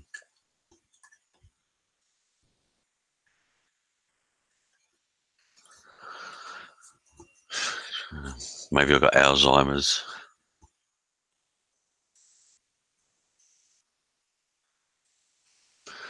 Okay, let's have a look.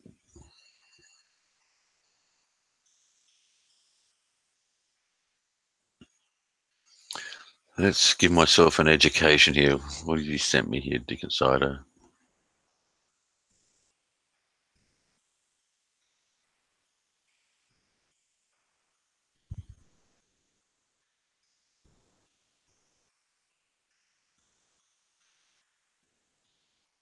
Okay, early 80s.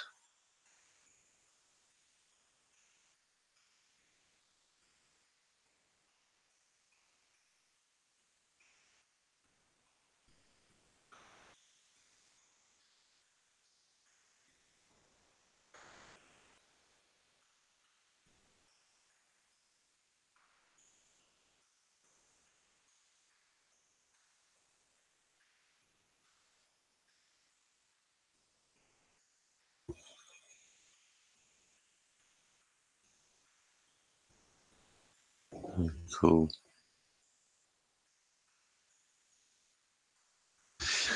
Oh yeah, you find good documentaries on YouTube about anything these days.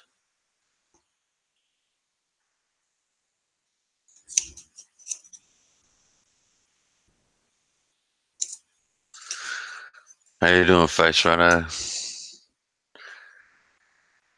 Um, no, that's fine. I don't mind looking at that shit. I'll um, I'll definitely throw a search in YouTube later and see.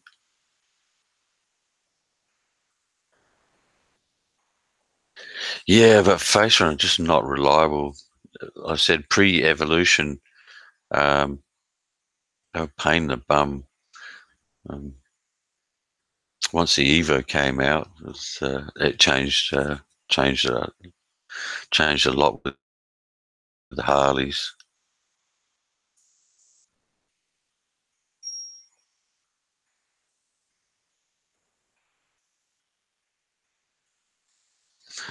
I had a couple of friends here in Australia here, drag racing Harleys.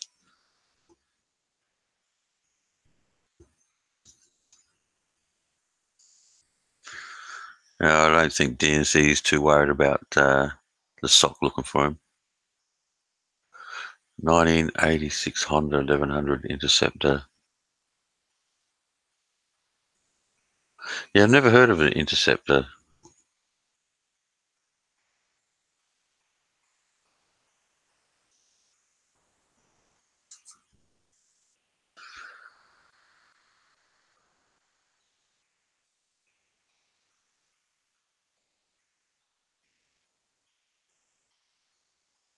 Well, yeah, everything here pre Evo was just throw S&S parts on it. But these days they've improved things so much. One of the better things was going to fuel injection, that's for sure.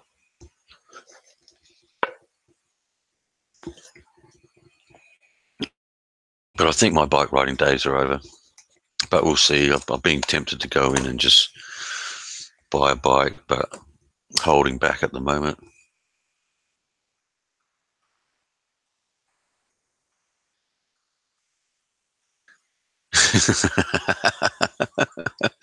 I haven't heard that one, Dick and Cider, but yeah, so true.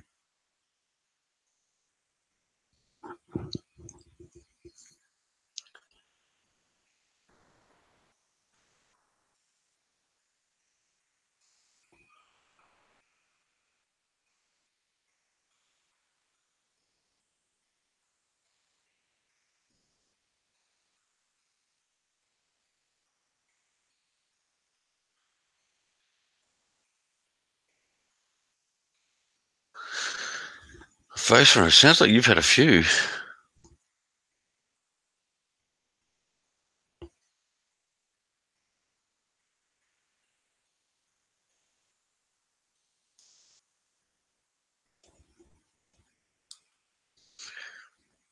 But I know that you're rebuilding them uh, on a regular basis. So I said when they brought out the Evolution, oh look, it's a classic bike, Face Runner. Um, and if you want to put the time and the money into them,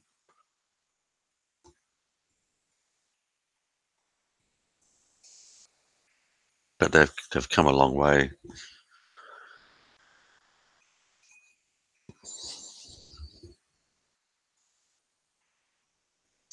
I'm just I don't know, I like the idea of keeping my legs. You said there's so many idiot drivers out there that just don't look for bike riders.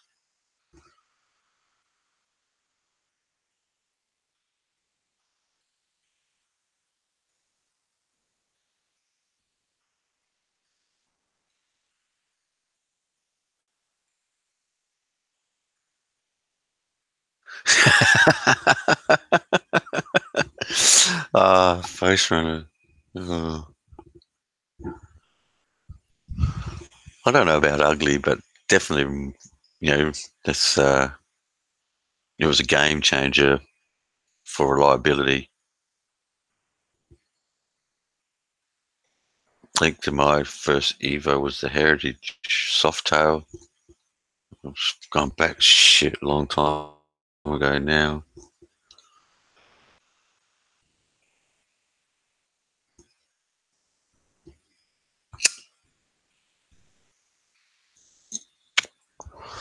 I still like the Heritage Softails.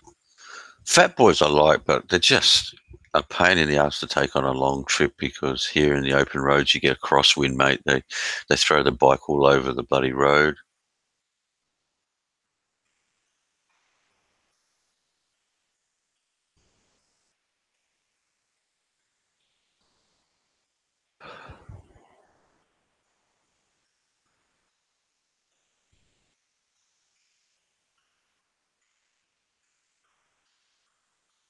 Oh, I missed something there, Charlie. I must have. Oh no, I wouldn't worry about that, Charlie. Yes. Yeah, the Heritage for sure. I'm not a big fan of the Road King. That's I guess if you're a bit of a tourer and that, that's fine.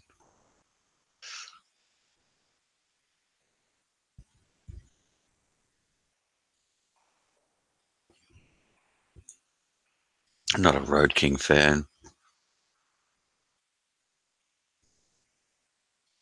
It's a bit like the Sportsters. I was never a fan of the Sportsters. I seen the Sportster more as a girly bike, but they did make some nice Sportsters.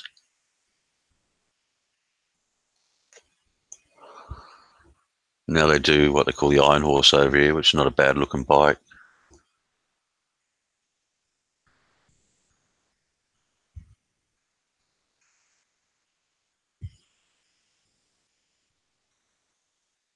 Horses for courses, I guess. It might be a Gandy. I just don't like the look. A bit too big and bulky for my liking. Ended your first marriage. My ex would never get on the bikes. I'm not sure if it was because she didn't like bikes or didn't like my riding. I'm not sure.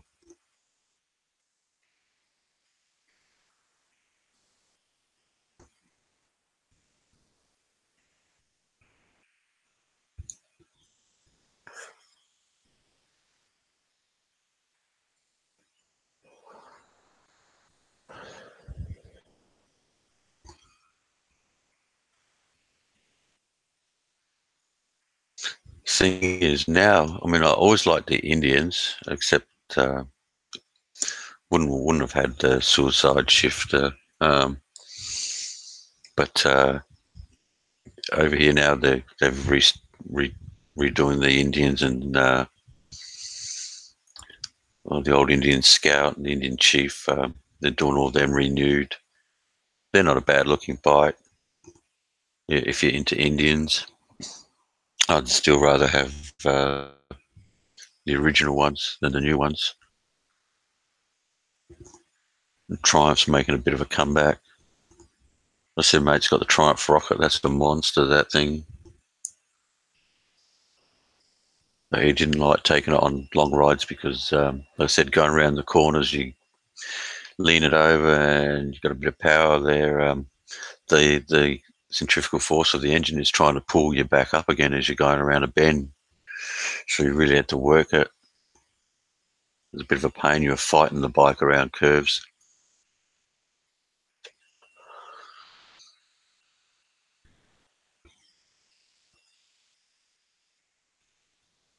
I'm happy in a car now, though. I mean, I only really need to get around from A to B.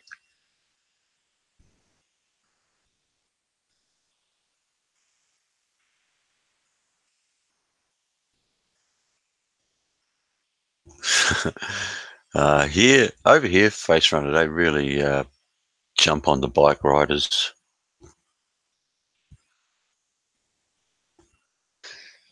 Yeah, maybe she seen me ride, so she didn't want to jump on the back. No big deal.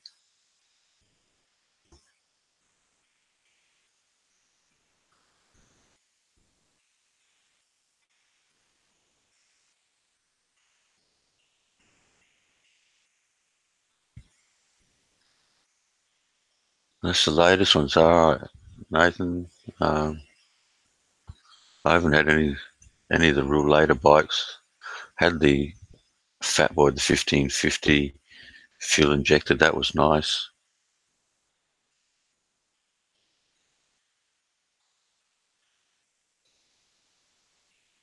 Can you remember, Nathan, when I think they started building them in Japan? They had the AMF. My God, what a mistake that was.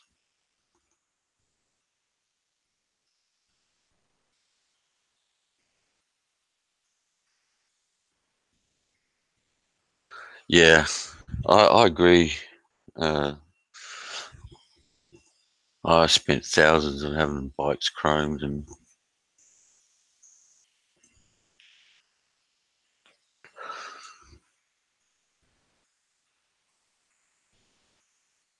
I used to get pay my nephews to clean them for me. A pain in the ass, keeping all that chrome clean.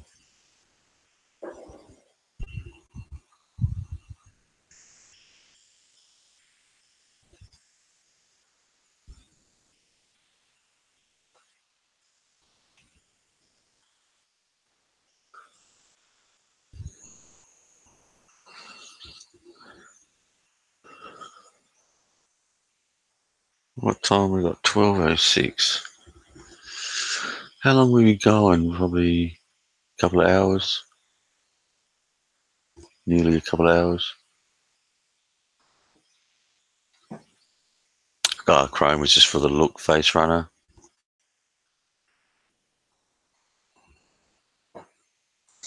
Stand out in the crowd. Rust is a better colour. you, you're twisted sometimes, Face Runner.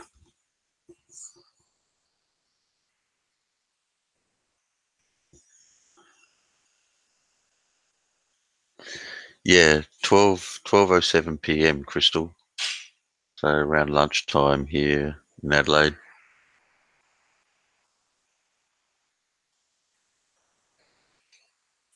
Not sure what I'll do this afternoon.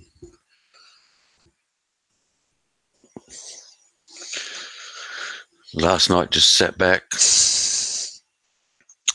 eating cinnamon donuts and watching Doctor Strange, and then just crashed out after that.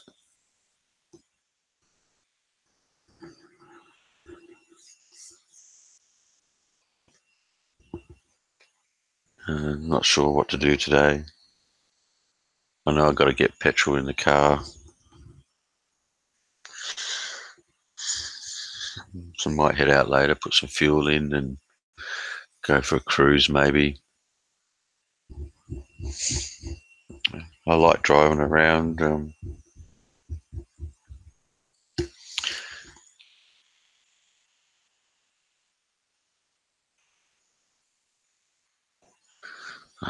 Yeah, talk about bugs when you're on long rides. WAE, it's a pain. I knew a guy, so I didn't know him, but knew of him. Was out in the country riding and got hit by a galah, mate, full on in the face. Uh, Set him flying off his bike and end up killing him. It's just a shitty thing.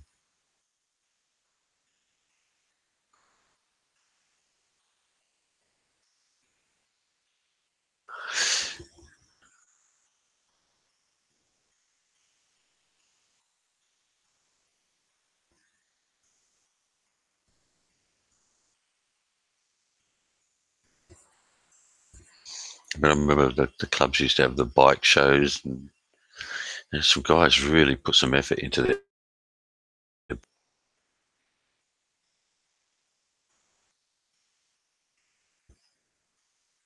Not so much these days, though.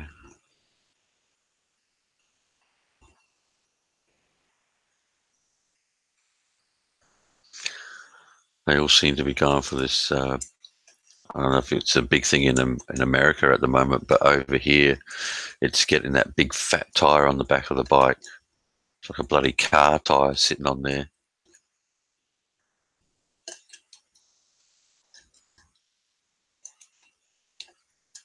That seems to be the thing over here at the moment.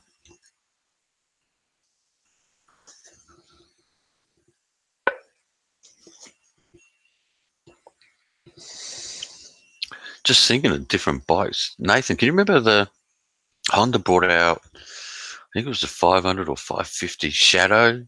That was what was it? It was shaft drive.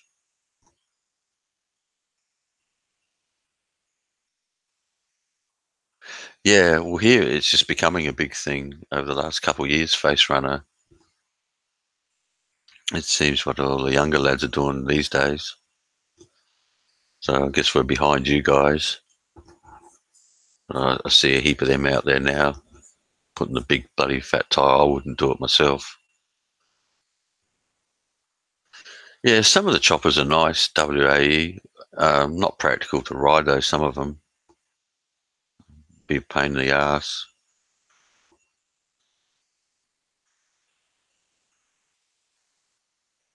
Candy apple red would be nice. But can you remember the Shadow with the shaft drive?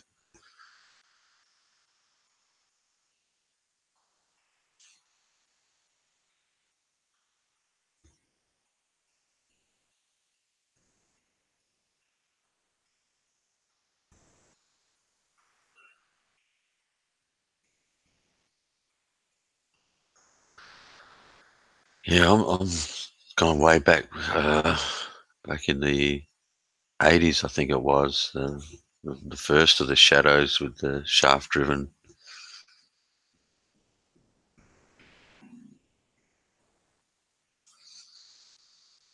I think it was one of the first shaft driven bikes, Nathan.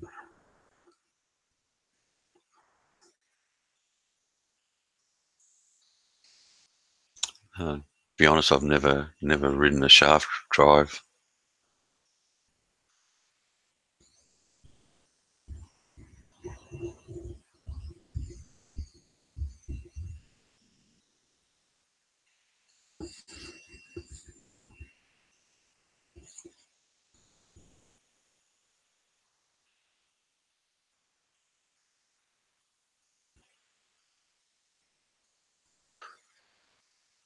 I'm just trying to think what my mate had a. I was only a teenager. He had the Kawasaki 650 triple. That thing was a banger back in the day.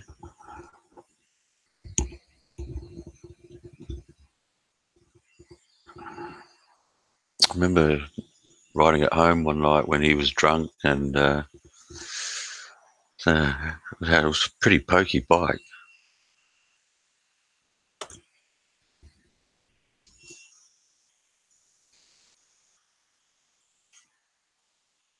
Yeah, yeah, very possible, Nathan.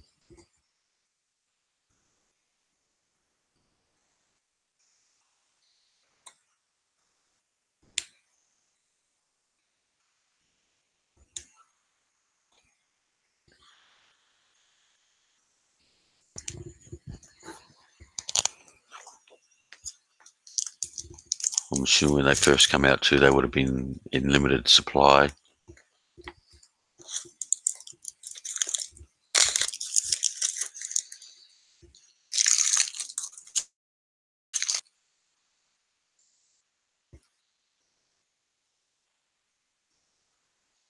Yeah, I've never driven. Sorry, never ridden a bike with the shaft drive.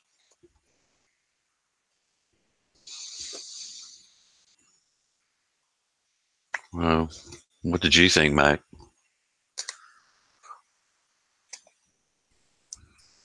I'm guessing it'd be a little bit more responsive.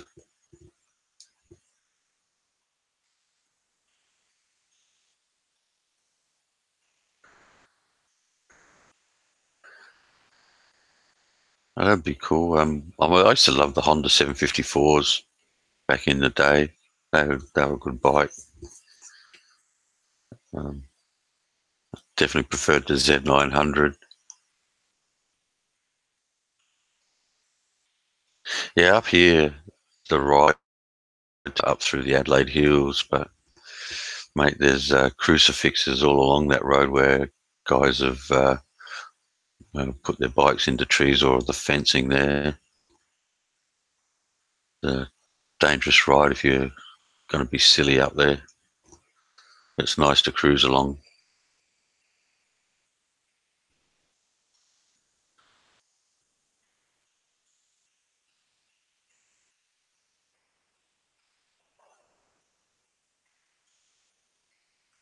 You've got to be careful with the shaft and coast, the corners, or if you back off, they drop the suspension. If you gas, they rise.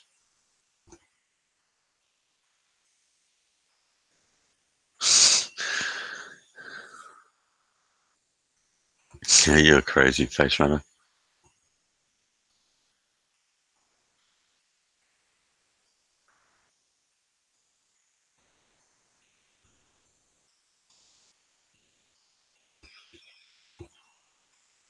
Definitely been quiet lately, guys. Not sure what's happening with the Rage and Cajun. I haven't seen him around for a few days. I don't think I've even seen Kev do a live stream. That or I've missed it.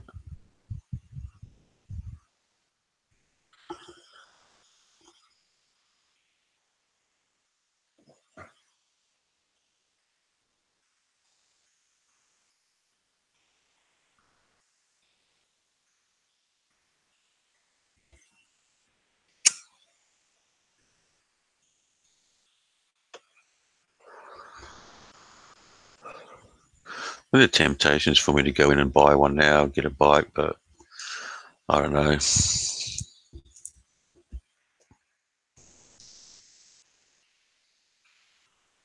Well, I've got two cars now and want to buy another one, so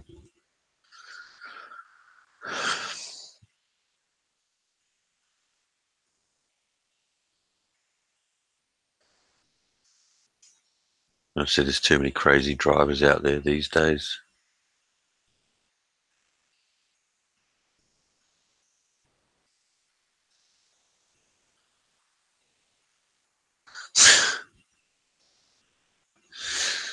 Oh God, you guys are crazy.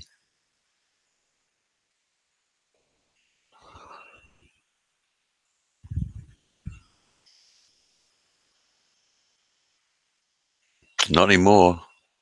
Nah, no. I it's gone, Nathan.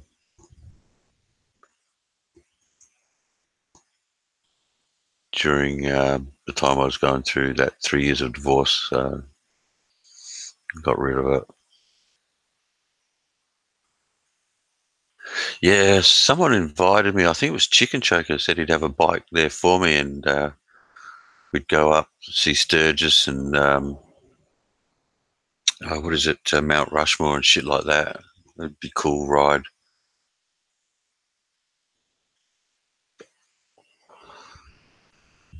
But I think every bike rider would have Sturgis on their bucket list. I've watched a few videos on Sturgis, man. It's just one party, man. It's yeah, has to be on your bucket list.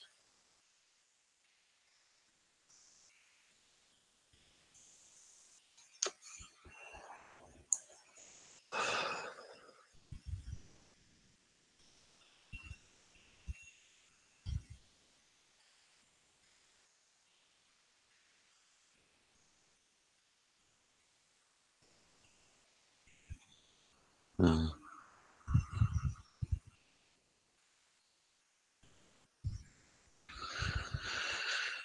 Oh God, just watching a guy walking past and singing to himself.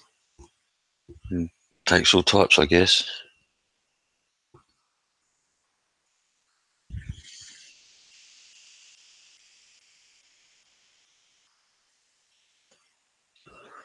Oh, you're still there, Crystal. You're just hiding in the background, listening to all the bike talk, which must be boring the shit out of you.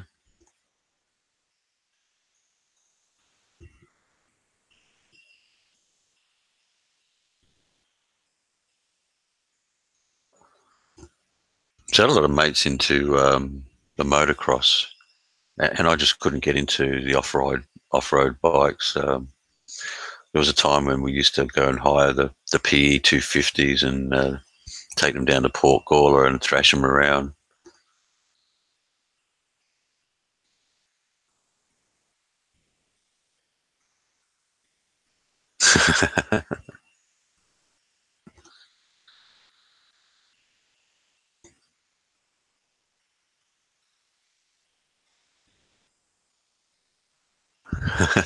Be prepared. Oh God,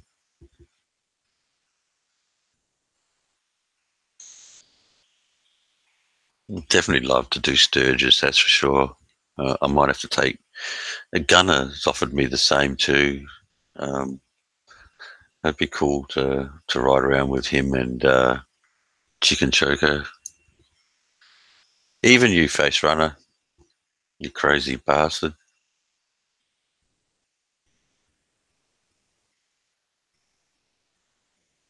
The one good thing though is usually, not always, but usually when guys find out you're Aussie, um, they're pretty cool with you. Even the cops over there, I remember getting pulled over. A friend of mine. I was trying to think. What was a town just outside of Tulsa? Can't think of the name of the place.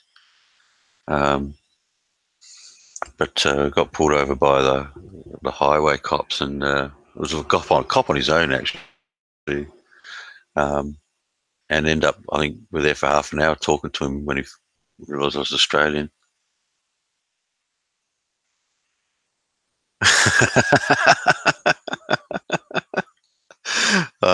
Face runner. That's tempting. Holy shit.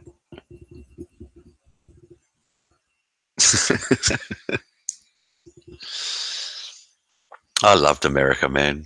Um, I had a ball over there. A lot of people, you know, have I guess, a distorted view of America and Americans because of the media. But once you go over there and meet the people, it's like chalk and cheese. You know, I found Americans very Australian-like, especially in the Midwest. Yeah, yeah, you're not wrong, Nathan. Um, I'd loved my time in America. The people were so hospitable and couldn't do enough for you.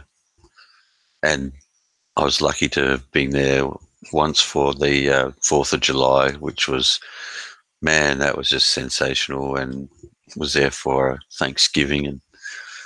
And the spread that they put on at Thanksgiving is just, that's fantastic. I really enjoyed my time. Would love to get back there.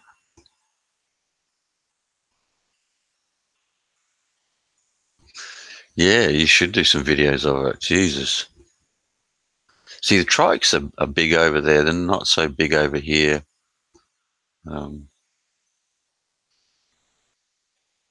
can't think of seeing too many over here.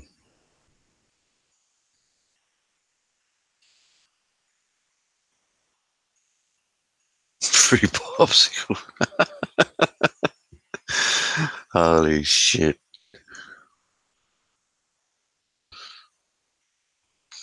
I know they talk about fried food being a big issue in America, the fast food and that, but I loved it, man. I loved my fried food. And um, for chicken, I used to have a place in Oklahoma called Charlie's Chicken. They did the best fried chicken and um, mac and cheese. Man, I love that shit. And I like Sonics, which are That was a great place too. Until I ate a lot of fast food and fried food over there.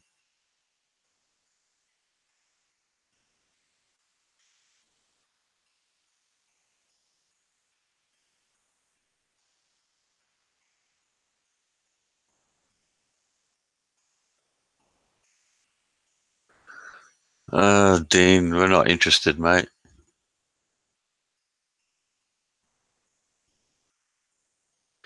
Yeah, WA, he's a worry.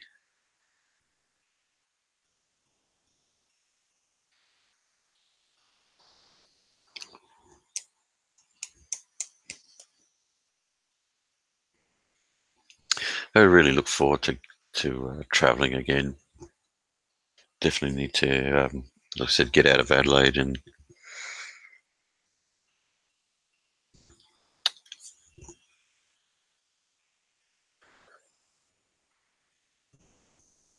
all in good time, I suppose.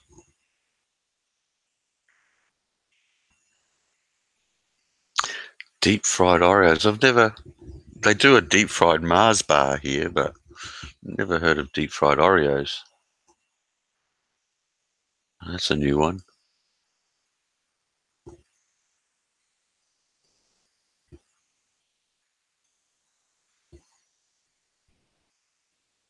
Yeah, deep fried marshmallows. That's another one. Good. You guys will deep fry anything,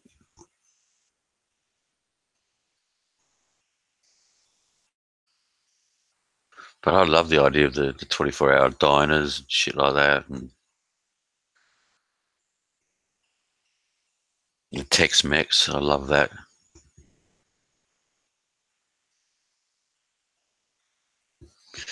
Yeah, I love the fried food. Um, I have to admit, America was one of those places where I never had a trouble eating anything. Loved all the food there. Yep, seen that done. Bite both ends off it, Nathan, and suck your coffee through it. Actually, I've seen Americans try that on a YouTube video. You can't let it all go to waste.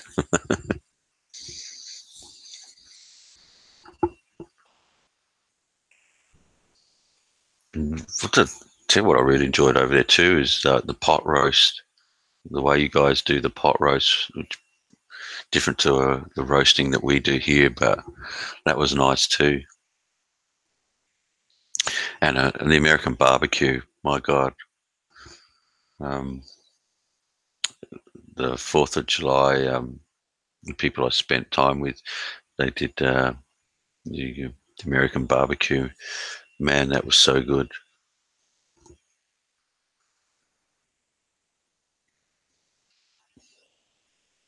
You guys definitely know what you're doing when it comes to the barbecue.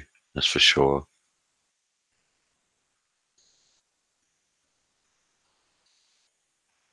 Pizzas were a little bit different. Over here, we tend to put more on a pizza. I guess in America, they think less is more because when it comes to the toppings on the pizzas, or when I was in Oklahoma anyway, they seem to have a little bit less of the toppings, but still nice. Yeah, I'd never done the pot roast thing, Nathan, but it was lovely. Yeah, I've never had a smoked turkey. I mean, I've seen the guys just recently. I think in Bago they did it for Thanksgiving, where they deep fried a turkey. All the turkeys I've ever had was like done in a big barbecue or in the oven, uh, but never had one that's deep fried.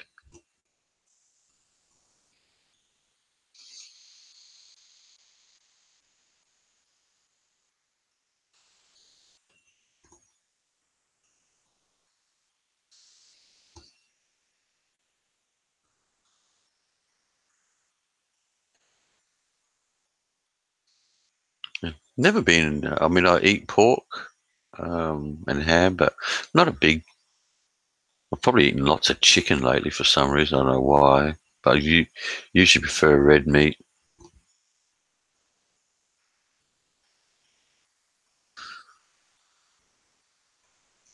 Yeah, over here, Nathan, I usually get a meat lovers. Uh, we'll just get the specials. Um,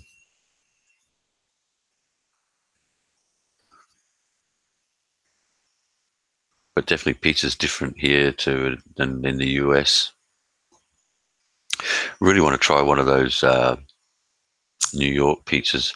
When Domino's here tried to put one out for a while called the New Yorker. Tried that. That wasn't bad with just pepperoni and cheese.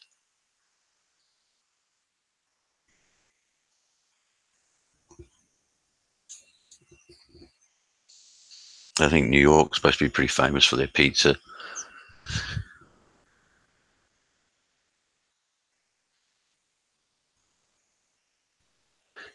Yeah, that's true, Face Runner.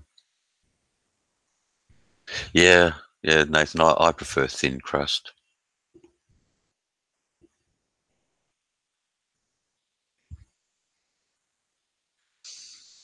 Yeah, I like my bacon too, WAE. Um, Mostly in the mornings, you know, bacon and eggs makes for a great breakfast. Guess if you got to watch the cholesterol shit though.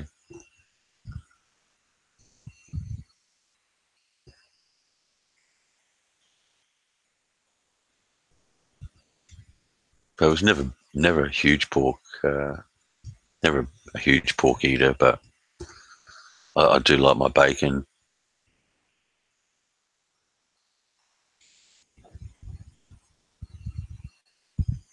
That was the other thing I noticed different in Oklahoma anyway, Tulsa. When I'd order bacon, they do it till it's really hard and crispy.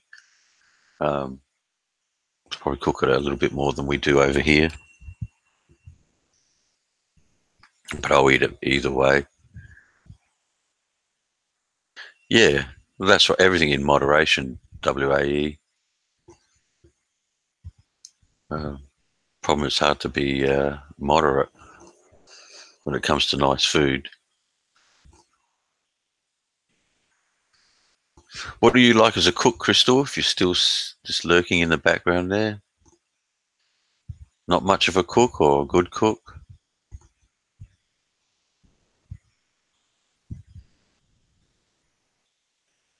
It's definitely a dying art for girls over here. That's for sure.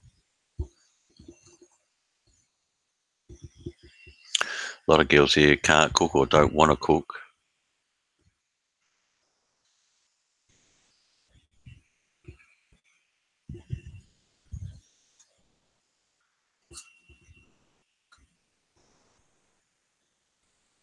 I remember when I was living when I was still at home with my parents. You know, every Sunday was roast lunch, um, chocolate bacon. I've never heard of chocolate bacon. Jesus, holy shit!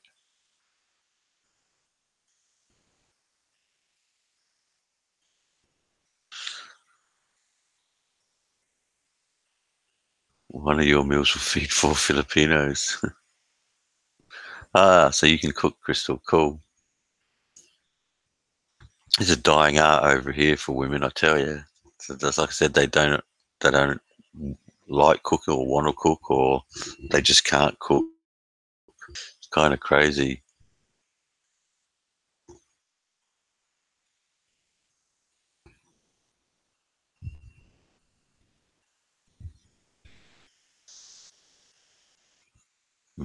Myself, I don't mind cooking. Yeah, yeah, yeah. Junior, it's a dying art over here for women, that's for sure. I mean, I'm not saying that that's all of them, but there's a lot out here that just don't like cooking or can't cook. Um, I used to do probably 90% of the cooking at home.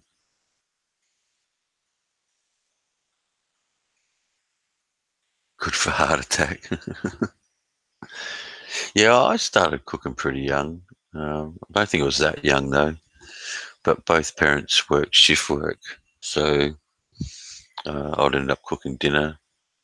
So I had a younger brother and sister, uh, and the older brothers were out and about. So I think I was maybe 12 or 13 when I started to cook.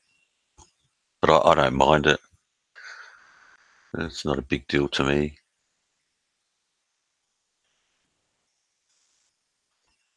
Half the effort goes into preparation. The actual cooking's not a big deal. Yeah, I don't know about that one, Nathan. Chocolate bacon, I've never ever heard that one. I'm not so sure it even sounds that good, to be honest.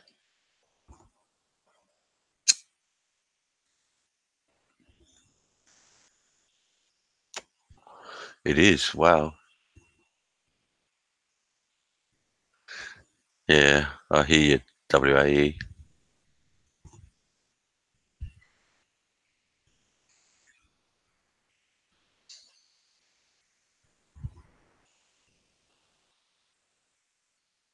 Chocolate bacon is a big seller. I'm just not seeing any other guys, any of the other US guys saying, yeah, yeah, yeah, it's a real thing. They're all quiet now. He might be pulling our leg, I think, Nathan. He might be having a lend of us. It's hard to know with Face Runner.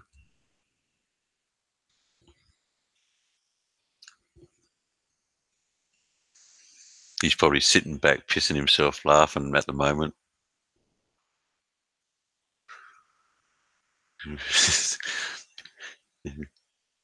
Probably got tears in his eyes going, these Aussies will believe anything.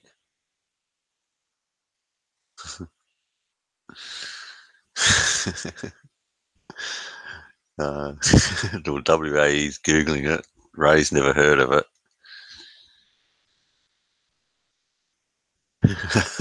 Set a drop beer after him.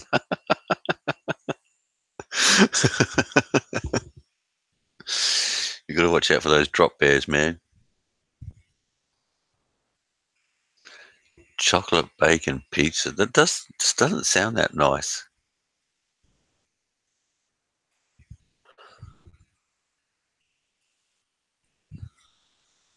Although they do chili chocolate now, so anything's possible.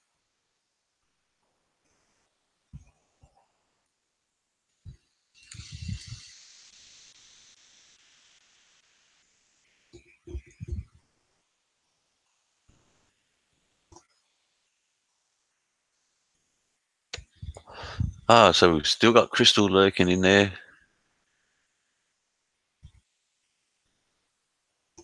So he wasn't having a lend of us. He was actually. It's hard to know with face runners sometimes.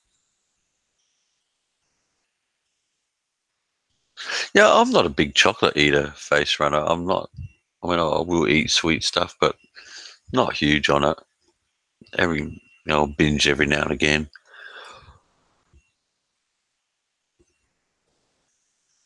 He's not joking. Oh shit!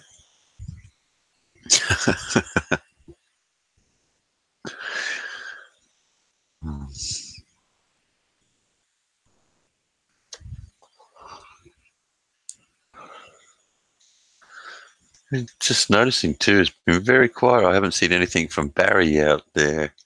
I wonder if he's keeping quiet while MJ's in Davao, or maybe he's spending time with Focus, which is why he's quiet. I don't know. It's unusual not to hear from him for a while. Yeah, I like a little dark chocolate now and again, but I'm not big on it. WAE. I'm not a sweet tooth. I'm happy to sit there eat some the dry crackers and some cheese. I'm probably a person.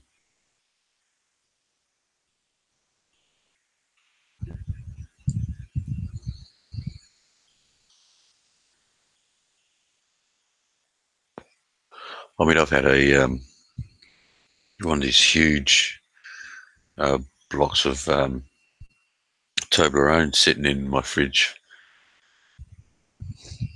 because it was just so hot. It bloody melted off. I left it out, but it's been in there for so long. I haven't even touched it. Like I said I'll binge on sweet things every now and again, but not often.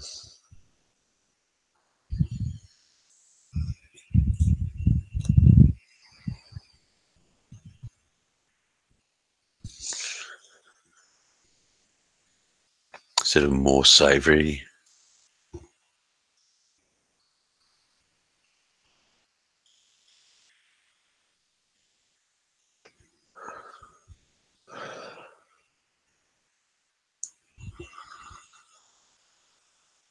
I must be getting. Let me have a look here. 8 or 9 o'clock, something like that in the US. Around that 8 p.m. is it? Just guessing. I know we've got so many time zones in the US. I think 3 time zones. So no, never had chocolate gravy. Hey, Amani.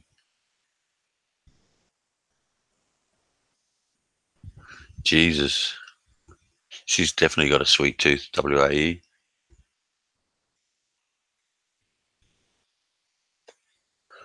She'd be loving you, mate. 20 pounds of chocolate.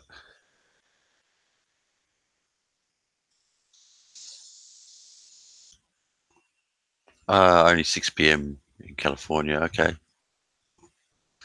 So your dinner time, Crystal.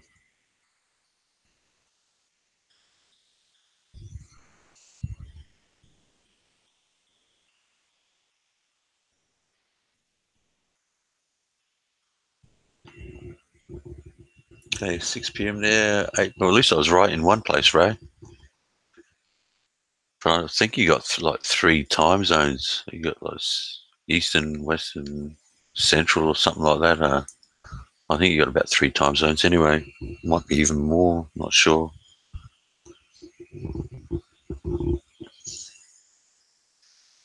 It's definitely been quiet on YouTube lately.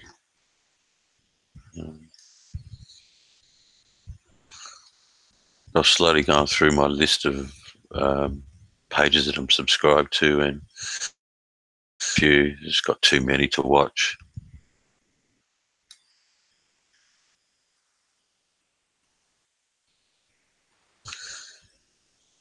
Too much to watch, and not enough time to watch it all. More so since I'll do these live streams every now and again, so it takes up a bit of time. Then when I jump off here, I usually jump in the car and go somewhere. It's okay. Shares it with the family. That's cool. Loves Baby Ruth. Never heard of that one.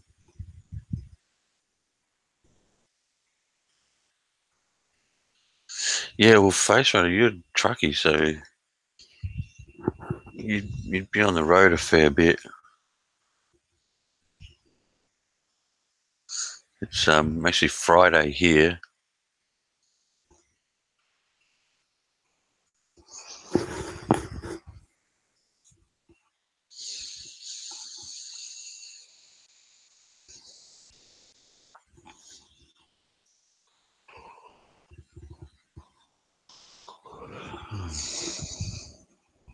I definitely need to find some hobbies or even get back to work maybe just to kill some time. It's nice to have all this free time, but at the same time, you get a little bit stir crazy not doing anything.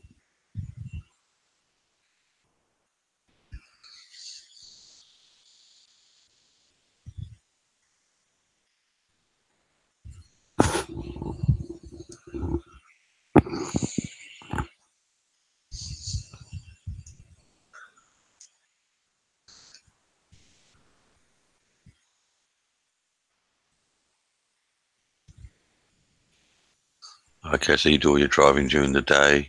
Okay. I got a mate in New York. He's a truckie. Not sure if he's still doing it or not. He'd do a lot of night driving, just depending on his job, I guess, and where he had to go.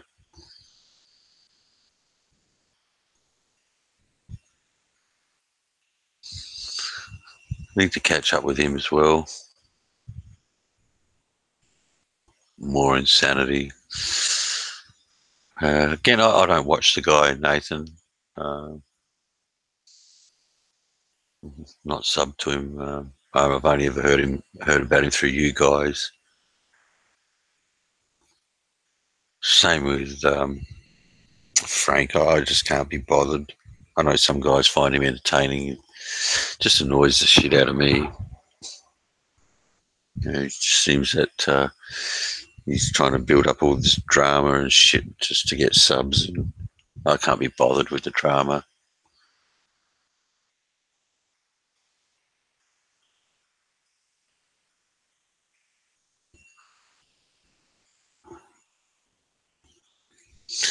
Well, if you don't have to WAE, that's fine. It's always good to have the extra spending money, I guess. Yeah, I hear that shit all the time, Nathan, but I don't know.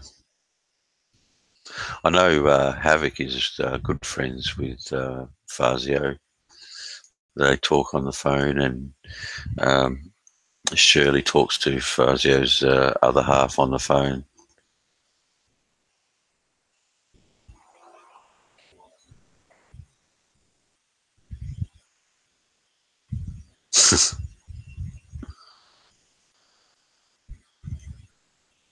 It took about an hour.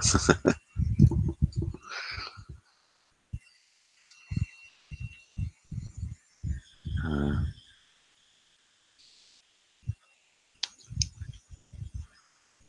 yeah, I'm just not.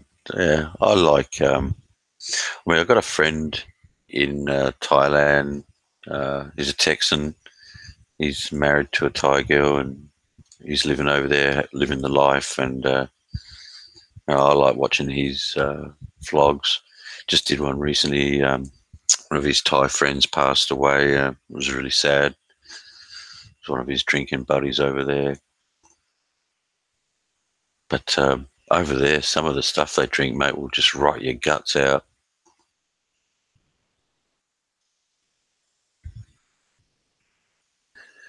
Yeah, well, it's hard to keep a live stream interesting, Nathan. It's okay when you've got a few people on the panel. You can keep things going. But without the topics, you and I mean, even when you have a topic, you still tend to jump around talking about different things anyway. I mean, I've just been doing these just to keep in touch with all you guys and see what's happening and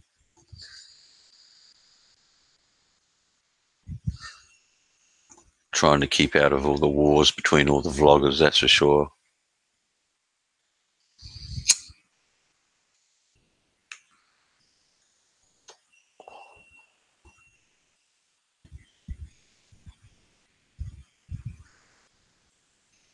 Yeah, a lot of people can't talk for 6 hours straight.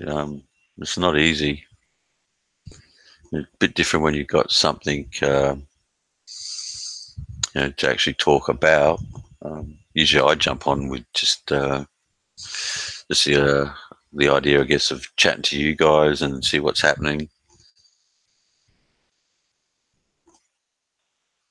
I know Loss wants me to do a couple specific live streams on certain things, and we might do that in the future. I guess a lot of you guys probably wouldn't be interested in some of the shit that me and Loss talk about. Although WAE, you probably might find some of them interesting. Nathan, maybe.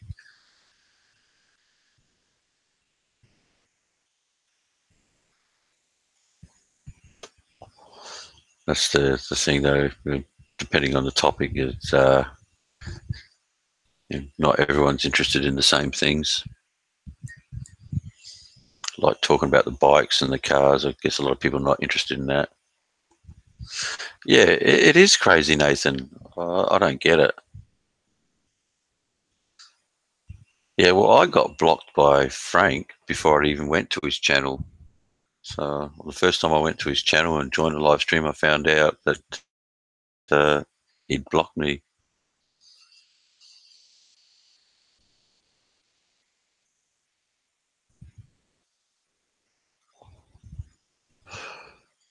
Yeah, I guess I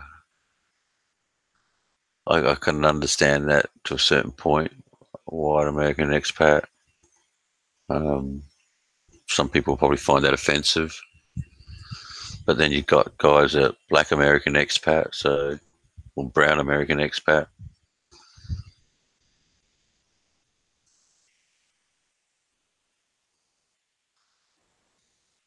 I guess what you could say is probably not politically correct these days.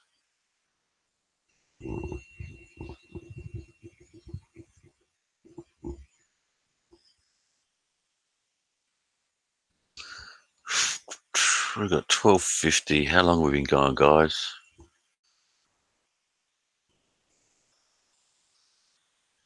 Probably getting close to the 3 hour mark. Well, guys, I might just look another ticket for August back to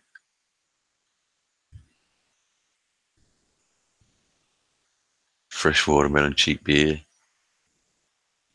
Okay, that's why you made the account. Okay, guys, I might call it a day.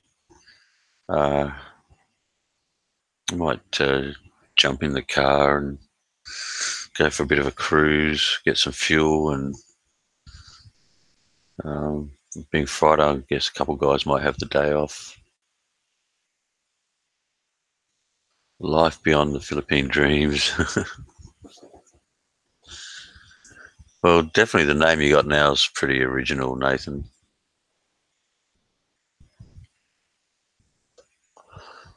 Well, that's fine, WAE.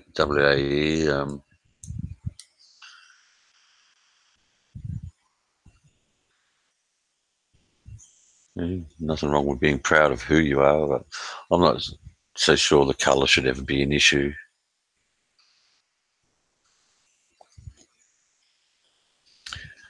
Well, guys, I'm going to call it a day. Um, I keep looking out, seeing the car sitting there. I may even go get a wash.